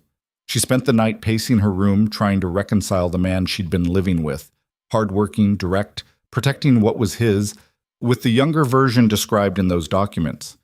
A man involved in things that got people killed. By morning, she'd made a decision. She needed answers, and the only person who could provide them was Cole himself. But he was gone, and she was left with a ranch full of questions and Dutch watching her like he knew exactly what she'd discovered. The second day without Cole dragged. Clara threw herself into work, mucking stalls and repairing the chicken coop fence until her muscles screamed. Anything to avoid thinking about what she'd read, about what it meant for her future. The hands gave her space, though she caught them exchanging looks when they thought she wasn't watching. It was Sterling who approached her that afternoon, hat in his hands, looking uncomfortable. "Mrs. Mercer, there's something you should know." Clara straightened from the fence post she'd been setting. "What is it?" "Saw some men this morning, up on the ridge. 3 of them, watching the ranch. They cleared out when they saw me looking, but they'll be back." He shifted his weight. "Figured you should know, with Cole gone and all." "Reed's men?" "Most likely, though could be anyone. Word's gotten around about the land dispute, about the marriage questions. Some folks might see this as a good time to cause trouble." Clara felt ice in her veins. "You think they'd try something? With Cole away?" "I think Reed's the kind of man who takes advantage of opportunities. And Cole being gone is a pretty big opportunity." Sterling met her eyes. "Dutch told us to keep watch, stay armed, just in case. Thank you for letting me know." After he left, Clara went inside and retrieved the rifle.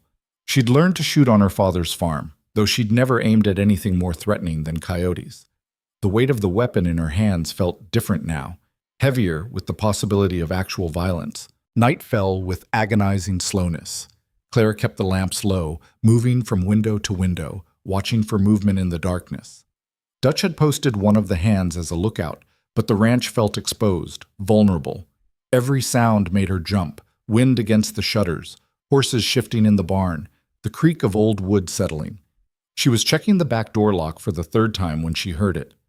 Hoofbeats, coming fast. Clara grabbed the rifle and moved to the front window. Through the glass, she could make out a single rider approaching, pushing his horse hard. Not Cole. The build was wrong. She cocked the rifle, positioned herself behind cover, and waited. The rider pulled up in the yard, dismounted in a stumbling rush. In the moonlight, Clara recognized young Tommy, one of the hands. He ran toward the house, shouting, "Mrs. Mercer, Dutch sent me. We need help." She threw open the door, rifle still raised. "What happened?" "Fire. Someone set the south pasture burning. Dutch and the others are trying to contain it, but it's spreading fast. He needs everyone who can carry water." Tommy was breathing hard, his face smudged with soot. "Please, ma'am, we're losing cattle." Clara didn't hesitate. She grabbed a coat, shoved her feet into boots, and followed Tommy back outside. He'd brought a second horse, one of Cole's, and helped her mount. They rode hard toward the orange glow visible against the night sky.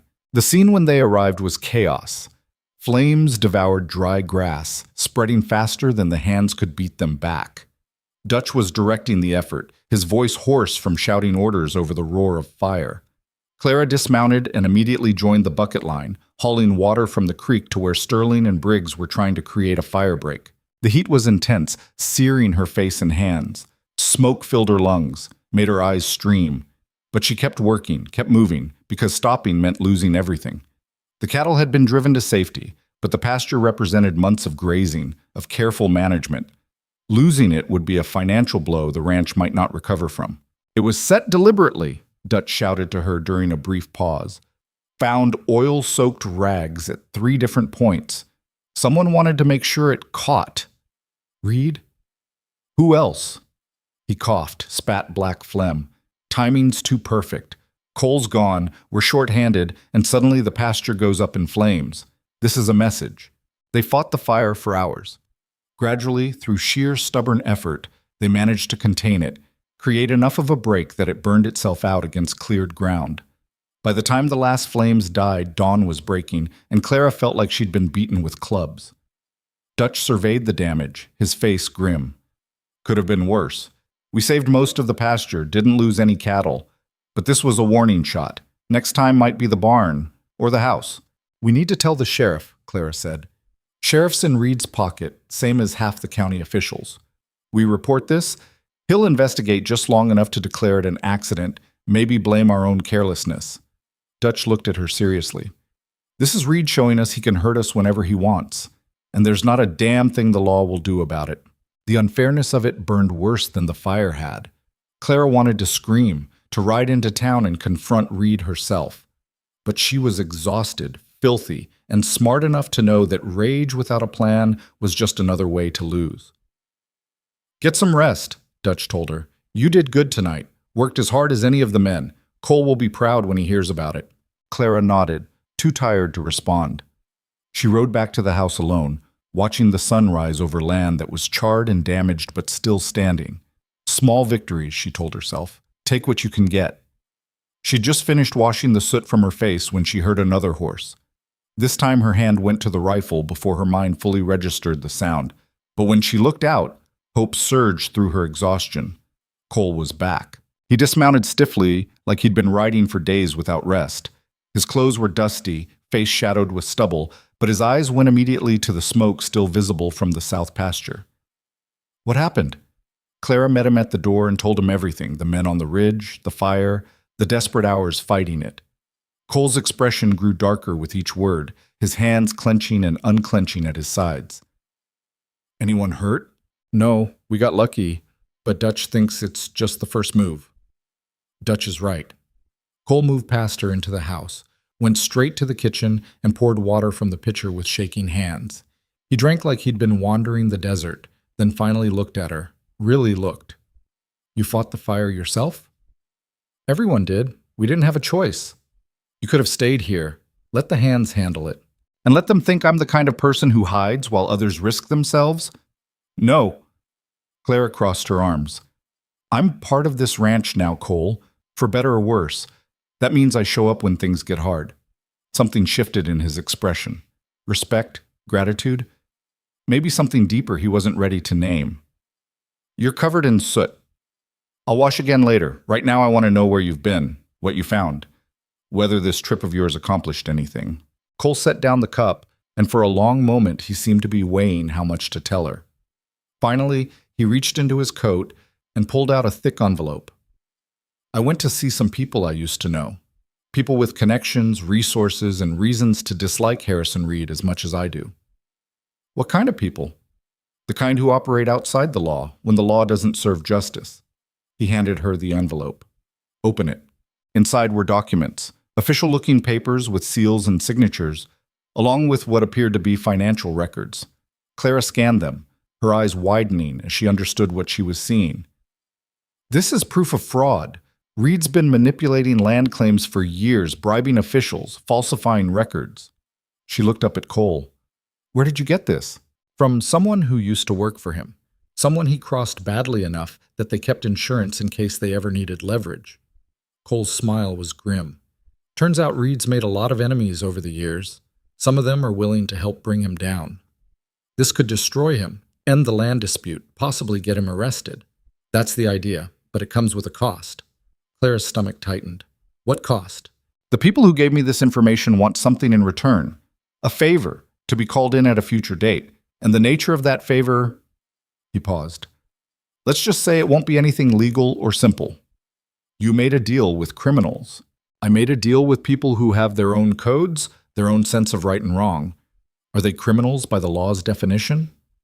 Probably. But they're also people Reed victimized, and they want revenge as much as justice.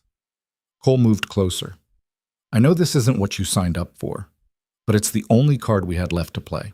Clara looked at the documents again, at the proof that could save the ranch and their false marriage, bought with a promise to unknown people for unknown purposes. Every choice seemed to lead them deeper into moral gray areas, further from any clear sense of right and wrong. If we use this, we're tied to them, to whatever they want from you in the future. I know. And if what they want is something that gets people hurt, then I'll deal with it when the time comes. Cole's voice was steady. But right now our options are limited. We can use this evidence to stop Reed, or we can watch him burn us down piece by piece until there's nothing left to save. It was the same calculation they'd been making since the beginning, practical survival versus moral purity. Clara had learned months ago that purity was a luxury she couldn't afford. The question was how much she was willing to compromise before she lost herself completely. "What do we do with it?" she asked finally. "We give it to a judge who isn't in Reed's pocket. There's one in the territorial capital, a man I'm told can be trusted. He reviews the evidence, issues a stay on Reed's land claim, possibly opens a criminal investigation." Cole's expression was hard. "Reed loses his leverage and we get breathing room to make the marriage look legitimate enough to withstand scrutiny." "Just like that? We hand over some papers and everything gets better?" "I didn't say better. I said breathing room." He ran a hand through his hair. "Reed's not going to go quietly. This will make him desperate, and desperate men are dangerous. The fire tonight proves that, but at least we'll be fighting from a position of strength instead of just waiting for the hammer to fall." Clara thought about the long night fighting flames, about Reed's men watching from the ridge, about all the ways this situation had spiraled beyond anything she could have imagined when she first accepted Cole's proposal. "I went into your office," she said abruptly. Cole went very still. "When?" "After you left. I found the papers under the floorboard, the ones about your past." She met his eyes. "I know about Missouri, about what happened there." The silence stretched between them, heavy with all the things neither had said. Cole's expression was unreadable, carefully controlled. And I think you owe me the truth. Not the version you've been selling to everyone else, but the real story. What you did, why you ran, who you were before you became the man trying to hold on to this ranch." Claire's voice was steady despite her racing heart. "You asked me to trust you. Well, I need to trust the real you, not the edited version." Cole moved to the window, stared out at his damaged land. When he spoke, his voice was low and rough. "I was 26. Angry, reckless, convinced I was smarter than everyone around me. Got involved with a group running a scheme, buying up land claims from desperate people, then flipping them to railroad companies for huge profits. Seemed harmless at the time. We were just middlemen, facilitating transactions. But it wasn't harmless. No. Turned out the leader of the group was falsifying some of the claims, forging signatures, forcing people off their land when they wouldn't sell. By the time I realized how deep the corruption went, I was already implicated, already part of it." Clara waited, letting him tell it at his own pace. "There was a man, a farmer, who refused to give up his property. The leader sent some enforcers to convince him. Things got violent. The farmer ended up dead, and his family lost everything." Cole's hands were fists against the window frame. "I didn't pull the trigger, didn't even know it was going to happen. But I'd been part of the machinery that led to it, and that made me complicit." "What did you do?" "I ran. Took what money I'd earned and disappeared west before the law could connect all the pieces. Changed my name. Not legally, just started using my mother's maiden name instead of my father's. Became Cole Mercer instead of..." He paused. "Someone else. Someone I didn't want to be anymore." "And the ranch? Was supposed to be a new start. A place where I could work with my hands, build something honest, live quietly enough that my past stayed buried." He turned to face her. "But turns out running doesn't erase what you've done. It just delays the reckoning." Clara processed this, fitting it with the man she'd come to know. "Is Reed part of your past? Is that why he's so determined to take this land?" "No. Reed's just a greedy man who wants what I have. The connection to my past is coincidence, bad timing that the land dispute forced me back into contact with people I'd been avoiding." Cole moved closer. "But you're right to be worried. The people I dealt with to get those documents, they know who I really am. They're part of the same network I ran from 12 years ago. Using their help means exposing myself to potential blackmail, to having my past weaponized against me. Why take that risk? Because losing this ranch means losing the only good thing I've built since Missouri. Because I'm tired of running. And because..." He stopped, seemed to struggle with something. "Because you're here now, and you deserve better than watching everything collapse. Because I was too proud to ask for help from the only people who had it to give." The admission hung between them, raw and unexpected. Clara felt something shift in her chest, a crack in the careful walls she'd built around this arrangement. "Cole, I'm not asking you to forgive what I did, or to stay if you want to leave. I'm just telling you the truth because you asked for it, and because you've earned it." His eyes were dark, intense. "You want to take the money and go, I'll help you do it safely. No judgment, no hard feelings. But if you stay, you need to know exactly who you're tied to." Clara thought about the man described in those old documents, reckless, complicit in violence, running from consequences. Then she thought about the man standing in front of her now, hardworking, protective, willing to risk everything to keep what he'd built. People could change. She'd changed herself in the months since losing her father's farm, become harder and more desperate, but also stronger. "I'm staying," she said quietly. "Clara, I'm staying because I made a commitment, because this ranch is worth fighting for, and so are you, despite your past." She moved closer. "We're all running from something, Cole. I'm running from the woman who lost everything because she wasn't strong enough to fight back.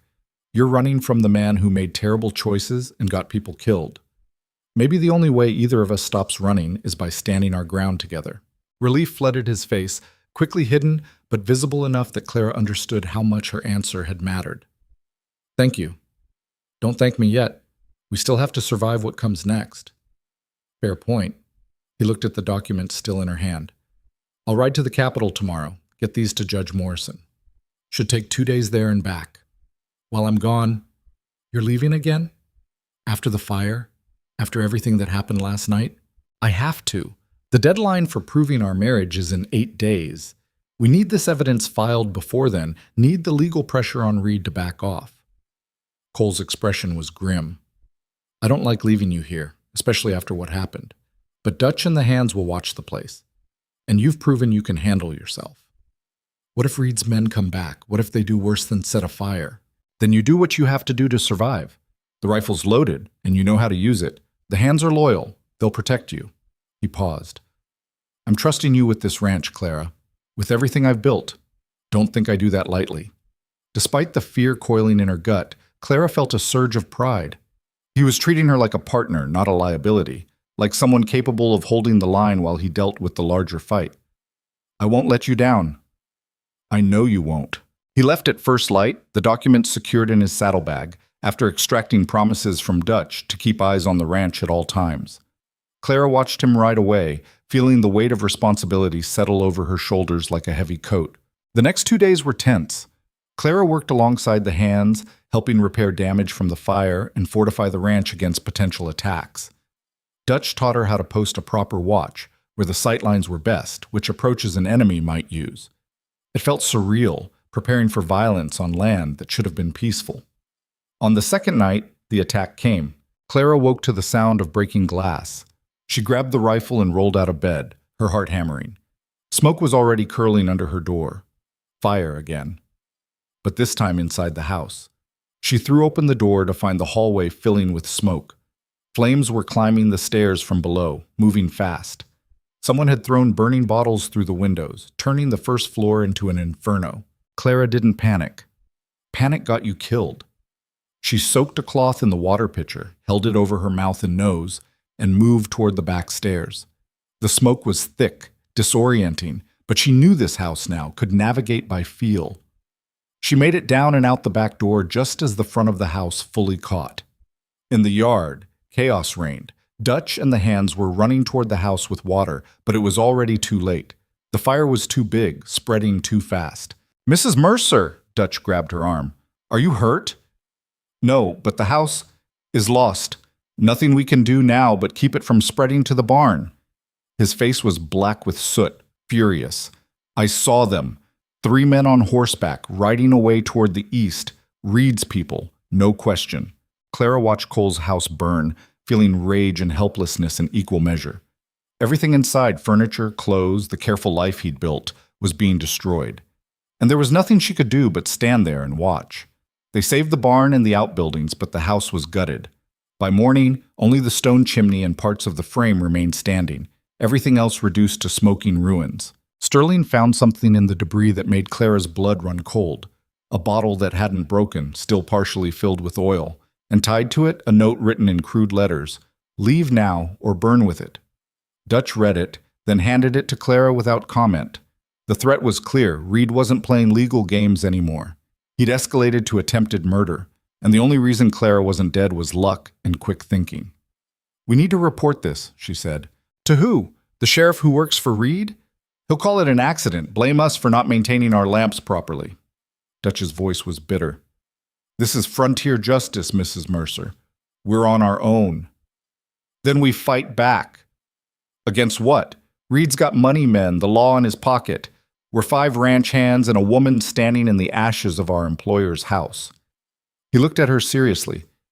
Maybe it's time to consider that this fight can't be won. No. Clara's voice was hard. We don't give up. Cole's getting the evidence to the judge right now. Once that's filed, Reed loses his leverage. We just have to hold out a little longer. And if Cole doesn't make it back? If Reed's people caught him on the road?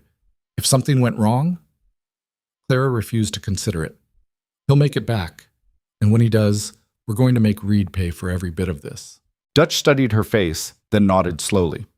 All right, then we fortify what's left, post guards around the clock, and wait for Cole to return with whatever miracle he's gone chasing. But Mrs. Mercer, if they come again, if they come in force, we might not be able to stop them. Then we make them pay in blood for every inch they take. The words came out harder than she'd intended, surprising even herself. But standing in the ruins of Cole's house, holding a death threat written by men who'd tried to burn her alive, Clara felt something crystallize inside her. She was done being pushed, done being the victim. If Reed wanted a war, she'd give him one. The hands dispersed to their duties, and Clara stood alone in the ashes, watching the sun rise over the devastation. Somewhere out there, Cole was riding toward the capital with documents that might save them. And here, she was holding down a position that might not exist by the time he returned. But she'd made her choice, signed her name, tied her fate to his, promised to see this through. Now all she could do was survive long enough to find out if that promise had been worth making. Cole returned on the 3rd day to find his house reduced to a blackened skeleton and Clara standing armed guard in front of the barn with a determination that would have been admirable if it hadn't been so terrifying. He dismounted slowly, taking in the destruction, and Clara saw something break behind his eyes. Not despair, that would have been easier. This was colder, more dangerous. The look of a man who'd been pushed past the point where restraint mattered. Tell me, he said quietly. She told him everything. The attack, the fire bottles, the threat, how close she'd come to dying in the flames, how they'd barely saved the outbuildings. Cole listened without interrupting, his face growing harder with each word. When she finished, he pulled the death threat from her hand and read it. Then, very deliberately, he tore it into pieces and let the wind scatter them across the scorched ground. Did you file the documents? Clara asked. I did. Judge Morrison accepted them, said he'd review and issue a preliminary ruling within 48 hours. Should be enough to halt Reed's land claim, possibly trigger a criminal investigation. Cole's voice was flat, emotionless. But that was before he tried to murder my wife. Now I don't think I'm willing to wait for the law. Cole? He crossed a line, Clara. Burning crops, stealing cattle, legal harassment. That's business. Throwing fire through windows while you're sleeping inside? That's attempted murder. And I'm not the kind of man who lets that slide. Clara had never seen him like this. The careful control, the measured responses, all of it was gone, burned away along with his house. What remained was the younger man from those documents, the one capable of violence when pushed. What are you planning? I'm planning to make Reed understand what happens when you escalate beyond law and reason. When you try to kill someone I'm supposed to protect. He looked at her, and there was something raw in his expression. You could have died. While I was gone, chasing legal solutions that moved too slow to matter, you could have burned to death in my house. But I didn't. I'm fine. This time. What about next time? What about when they come back with more men, more fire, more willingness to do whatever it takes? His hands were shaking now, fury barely contained. I won't lose this ranch, and I won't lose you in the process of trying to save it. The last sentence hung between them, significant in ways neither was ready to examine. Clara pushed past it, focused on the immediate problem. So what do we do? We end this. Tonight. Dutch appeared from the barn, Sterling and Briggs behind him. They'd clearly heard the conversation, and their faces showed they were ready for whatever came next. Violence had been building toward this moment since the first fire, since Fletcher's threats, since every small escalation that brought them closer to a reckoning. What's the plan? Dutch asked. Cole's smile was dangerous. Reed operates from his estate, surrounded by paid enforcers and enough security that a direct assault would be suicide. But he's also arrogant, Believes his money and connections make him untouchable. We use that against him. How? The old mine up in the northern hills, the one where the previous owner's wife died. It's on disputed territory between my land and Reed's claim. There's something there Reed wants, something valuable enough that he's been trying to get access to it for years. Cole pulled out a map from his saddlebag, spread it on the ground. Mineral rights. The original survey shows silver deposits, possibly gold. That's the real reason Reed wants this property. The grazing land is just a bonus. Clara stared at the map. How do you know this? Because the man who sold me the ranch told me before he left. Said Reed had tried to buy just the mineral rights, offered huge money for them. But they're tied to the land ownership. You can't separate them legally. So Reed's been trying to get the whole property ever since. And you've been sitting on this information for 12 years? I've been protecting it. Those mineral rights are what keep this place valuable, what make it worth fighting for. Cole looked up at Dutch. We're going to make Reed think I'm willing to negotiate, that losing the house broke me, made me desperate enough to deal. I'll send word that I want to meet at the mine tomorrow night, neutral ground, to discuss selling him the mineral rights separately. He'll know it's a trap, Clara said. He'll suspect, but his greed will override his caution. The chance to get what he's wanted for over a decade without the messy legal fight? He'll come. And he'll bring his enforcers because he's not stupid, but he'll come. Dutch was studying the map. You're planning to ambush them at the mine. I'm planning to get evidence. Reed admitting to the arson, the attacks, everything he's done, with witnesses present and testimony that can't be dismissed. Cole's expression was grim. And if things go wrong, if it turns violent, we'll be in a defensive position with the high ground. It was risky, borderline insane. But Clara understood the logic. They couldn't keep defending against Reed's attacks forever. Eventually, they'd lose through attrition, through exhaustion, through one unlucky break. Better to force a confrontation on their terms, in a place where they had advantages. I'm coming with you, she said. No. Yes.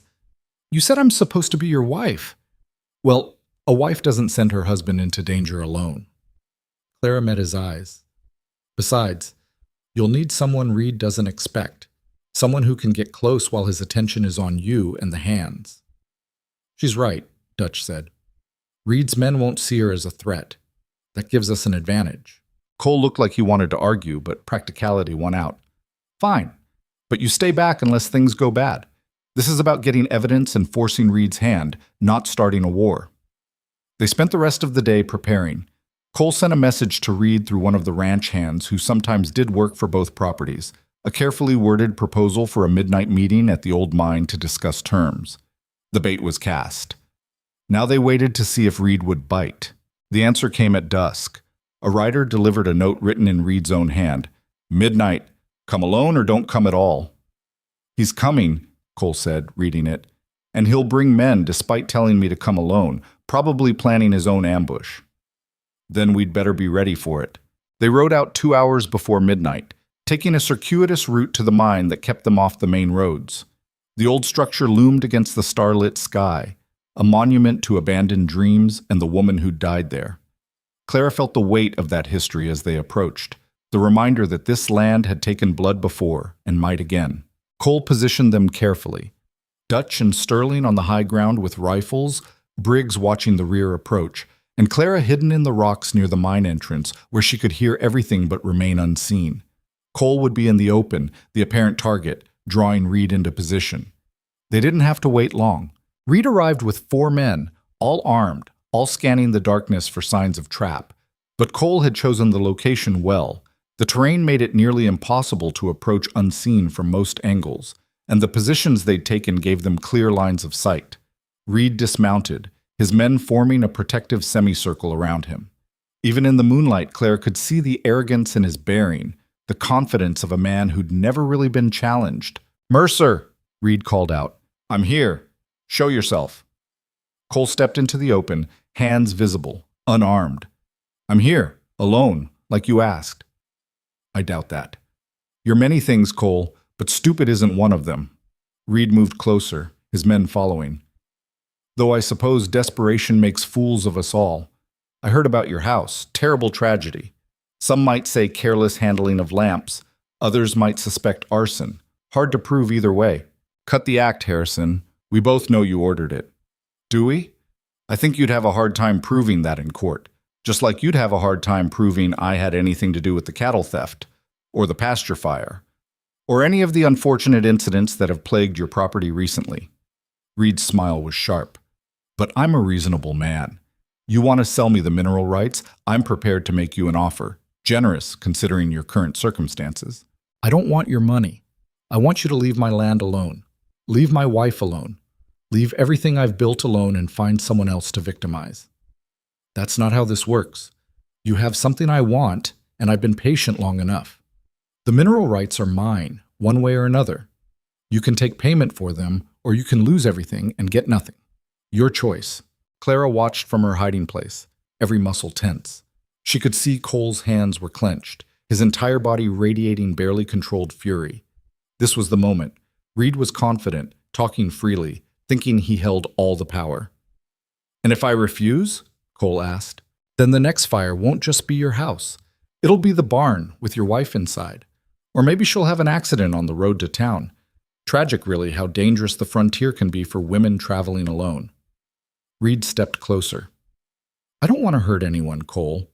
I'm a businessman. But I will remove obstacles that stand between me and what I want. You should have learned that by now. I learned something else.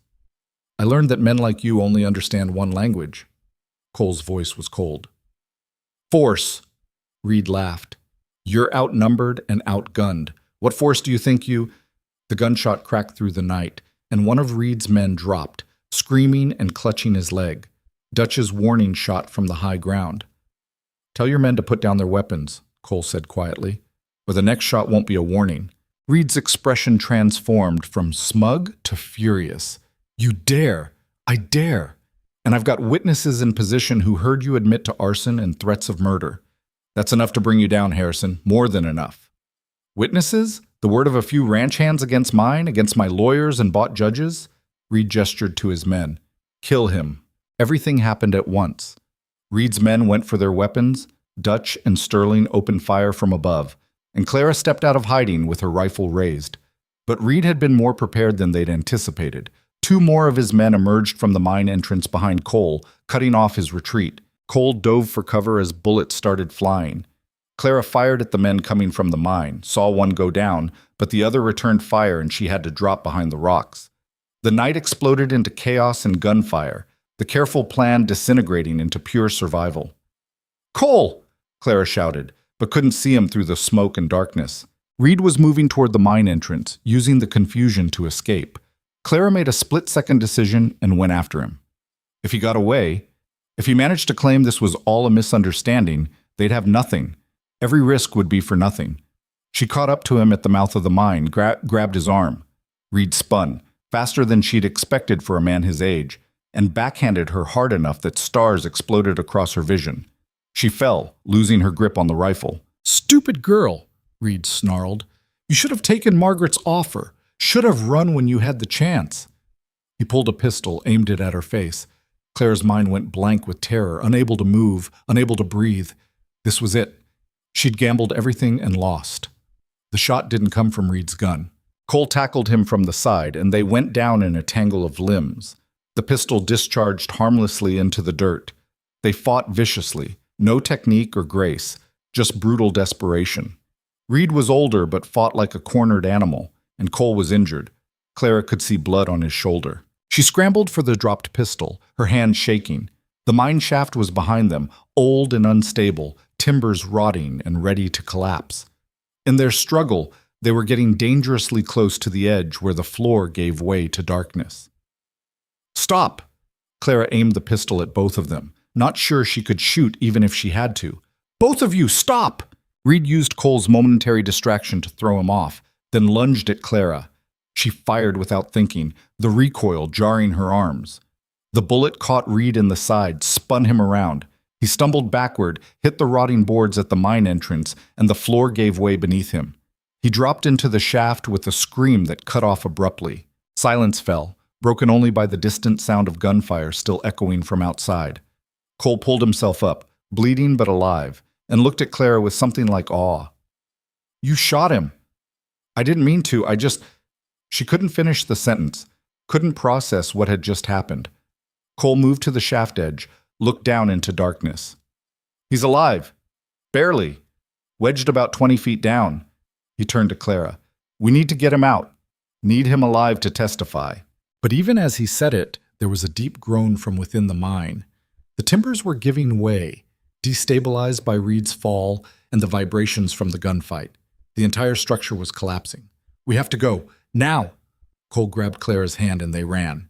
Behind them, the mine entrance caved in with a thunderous roar, sealing Reed inside along with whatever testimony he might have given.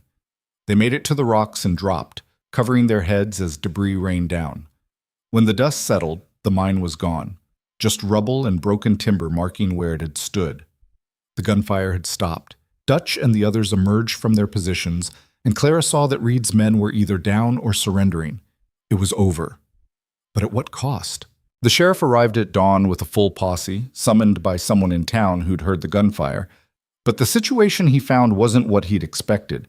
Reed's surviving men, terrified and eager to save themselves, immediately started talking. They confessed to the arson, the attacks, everything Reed had ordered them to do. And when the sheriff's men excavated the mine entrance looking for Reed, they found something else. Old records Reed had hidden there documenting years of fraud and illegal land manipulation. The irony wasn't lost on Clara.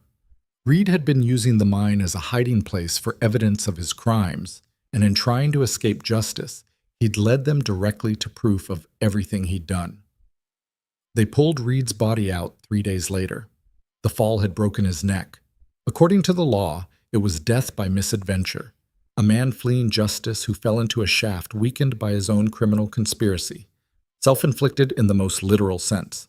Clara should have felt guilty, should have been haunted by the image of Reed falling, by the sound of the gunshot she'd fired. But mostly, she just felt tired and relieved that it was over.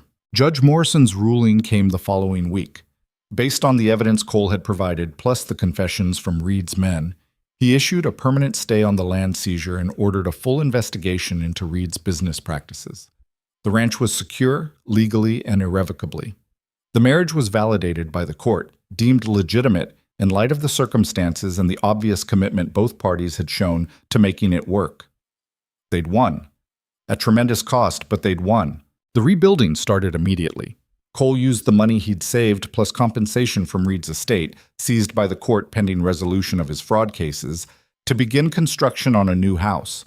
Smaller than the original, more practical, but solid. Clara worked alongside the builders, learning carpentry and masonry, contributing to the creation of something that felt less like Cole's house and more like theirs. It was during one of those long afternoons, both of them covered in sawdust and exhausted, that Cole finally said what had been building between them for weeks.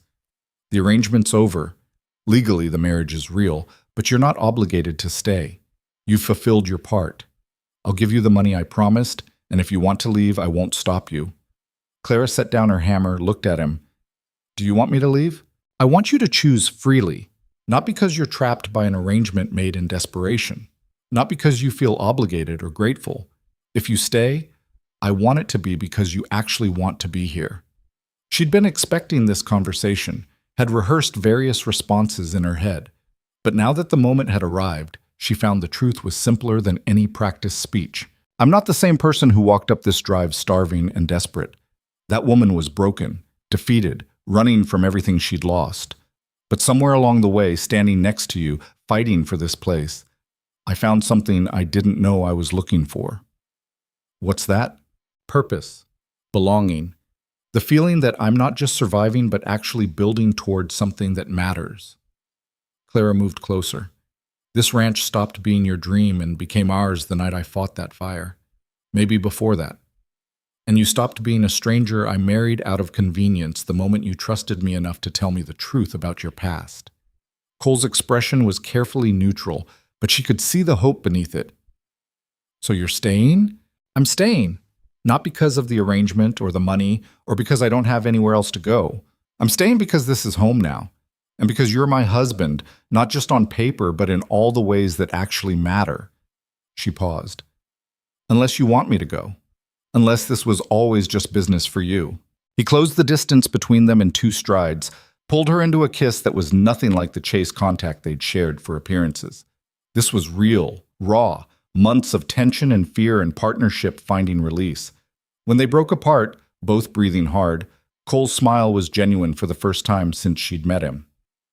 "Definitely not just business," he said. "Good, because I've gotten attached to this place. And to you. In that order, mostly." He laughed, and it transformed his whole face. "I'll take what I can get." They finished the house by early fall, and it was better than what had been lost. Not bigger or fancier, but built by their hands together, shaped by their shared vision of what a home should be. Clara planted a garden that first autumn, preparing for spring. Cole bought new cattle with money from Reed's seized estate, began rebuilding the herd. Dutch stayed on as foreman, respect replacing the suspicion he'd shown at the beginning. The other hands either stayed or moved on, but new ones arrived, drawn by the ranch's growing reputation. Life settled into rhythms that felt earned rather than inherited. Hard work, simple pleasures, the satisfaction of building something that lasted. Clara learned that happiness wasn't the absence of struggle, but the presence of purpose, and that love didn't always announce itself with poetry and grand gestures. Sometimes it grew quietly in the spaces between crisis, in the daily choosing to stand beside someone through whatever came. 6 months after Reed's death, Margaret Lawson showed up unannounced with a peace offering, 3 breeding heifers, and an admission that she'd underestimated Clara from the beginning. "I was wrong about you," Margaret said as they sat on the porch of the new house. "Thought you were just another desperate woman who'd run when things got hard. Should have known better, should have recognized someone with spine. I almost did run, more than once. But you didn't. That's what matters." Margaret took a sip of the coffee Clara had offered, looked out at the ranch with something like approval. "Cole's lucky. This place is better with you in it." "We're both lucky. We found each other when we needed it most." "And turned a marriage of convenience into something real. People will talk about this for years, you know. The woman who married a stranger to save his ranch and ended up saving herself in the process." Clara smiled. "Let them talk. We've got better things to do than worry about stories." After Margaret left, Cole found Clara in the garden, pulling weeds and planning next season's planting. He sat beside her, comfortable in the silence they'd learned to share. "What are you thinking about?" he asked. "How different everything is from a year ago. How I thought I'd lost everything, but I was just losing the wrong things to make room for the right ones." She looked at him. "Does that sound naive?" "No, it sounds like someone who's earned the right to believe in second chances." He took her dirt-stained hand in his. "We both have." The sun was setting, painting the sky in shades of orange and purple. The ranch spread out around them, scarred by fire and struggle but still standing, still theirs. In the distance, cattle grazed peacefully. The new house stood solid behind them.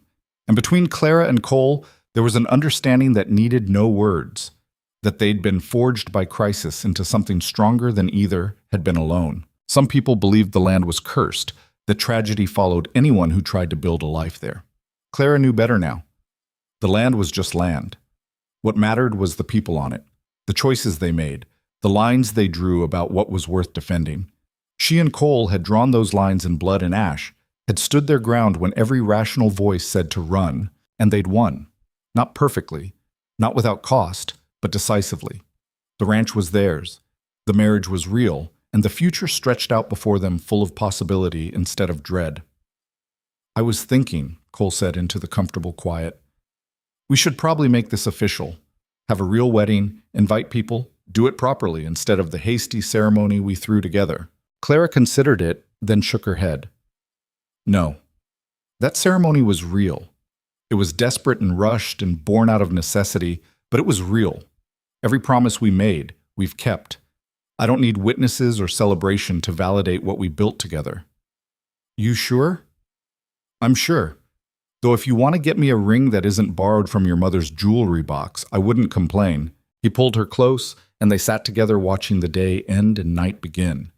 Somewhere in town, people were probably still talking about them, still doubting the validity of their marriage or questioning the circumstances that brought them together. Clara didn't care. Let them talk. Let them wonder. The only truth that mattered was the one they'd carved out for themselves through fire and blood and sheer, stubborn refusal to surrender. They'd started as strangers with nothing but desperation in common. They'd become partners through necessity, then allies through shared struggle. And finally, somewhere along the way, they'd become what the marriage certificate had claimed from the beginning: husband and wife, not just in name, but in every way that counted. The frontier had tried to break them both, had taken everything they'd built before and reduced it to ash. But from those ashes, they'd created something new, something that couldn't be taken or burned or destroyed by powerful men with money and connections. They'd created a home, together. And that, Clara thought as she leaned against Cole's shoulder under a sky full of stars, was worth every risk they'd taken to get there. Worth the fear and the pain and the moments when failure seemed inevitable. Because the alternative, walking away, surrendering, letting circumstances dictate the shape of their lives, that would have been the real tragedy. In the end, survival wasn't about avoiding struggle. It was about choosing which battles to fight and who to fight them alongside. Clara had chosen this man, this land, this life. And every day she woke up beside him in the house they'd built together was proof that sometimes the most desperate gambles paid off in ways you never expected. The frontier was harsh, unforgiving, built on the bones of people who'd tried and failed to tame it. But it was also a place where you could reinvent yourself, where past mistakes didn't have to define your future, where two broken people could find each other and build something whole. That was the real lesson she'd learned.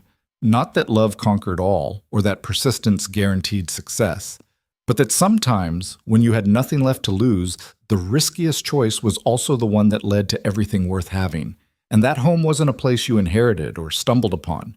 It was something you fought for, bled for, built with your own hands alongside someone willing to fight just as hard. The stars wheeled overhead, indifferent to human struggle and triumph.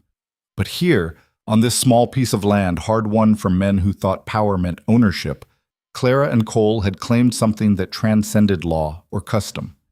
They'd claimed each other, and that was enough. More than enough. It was everything.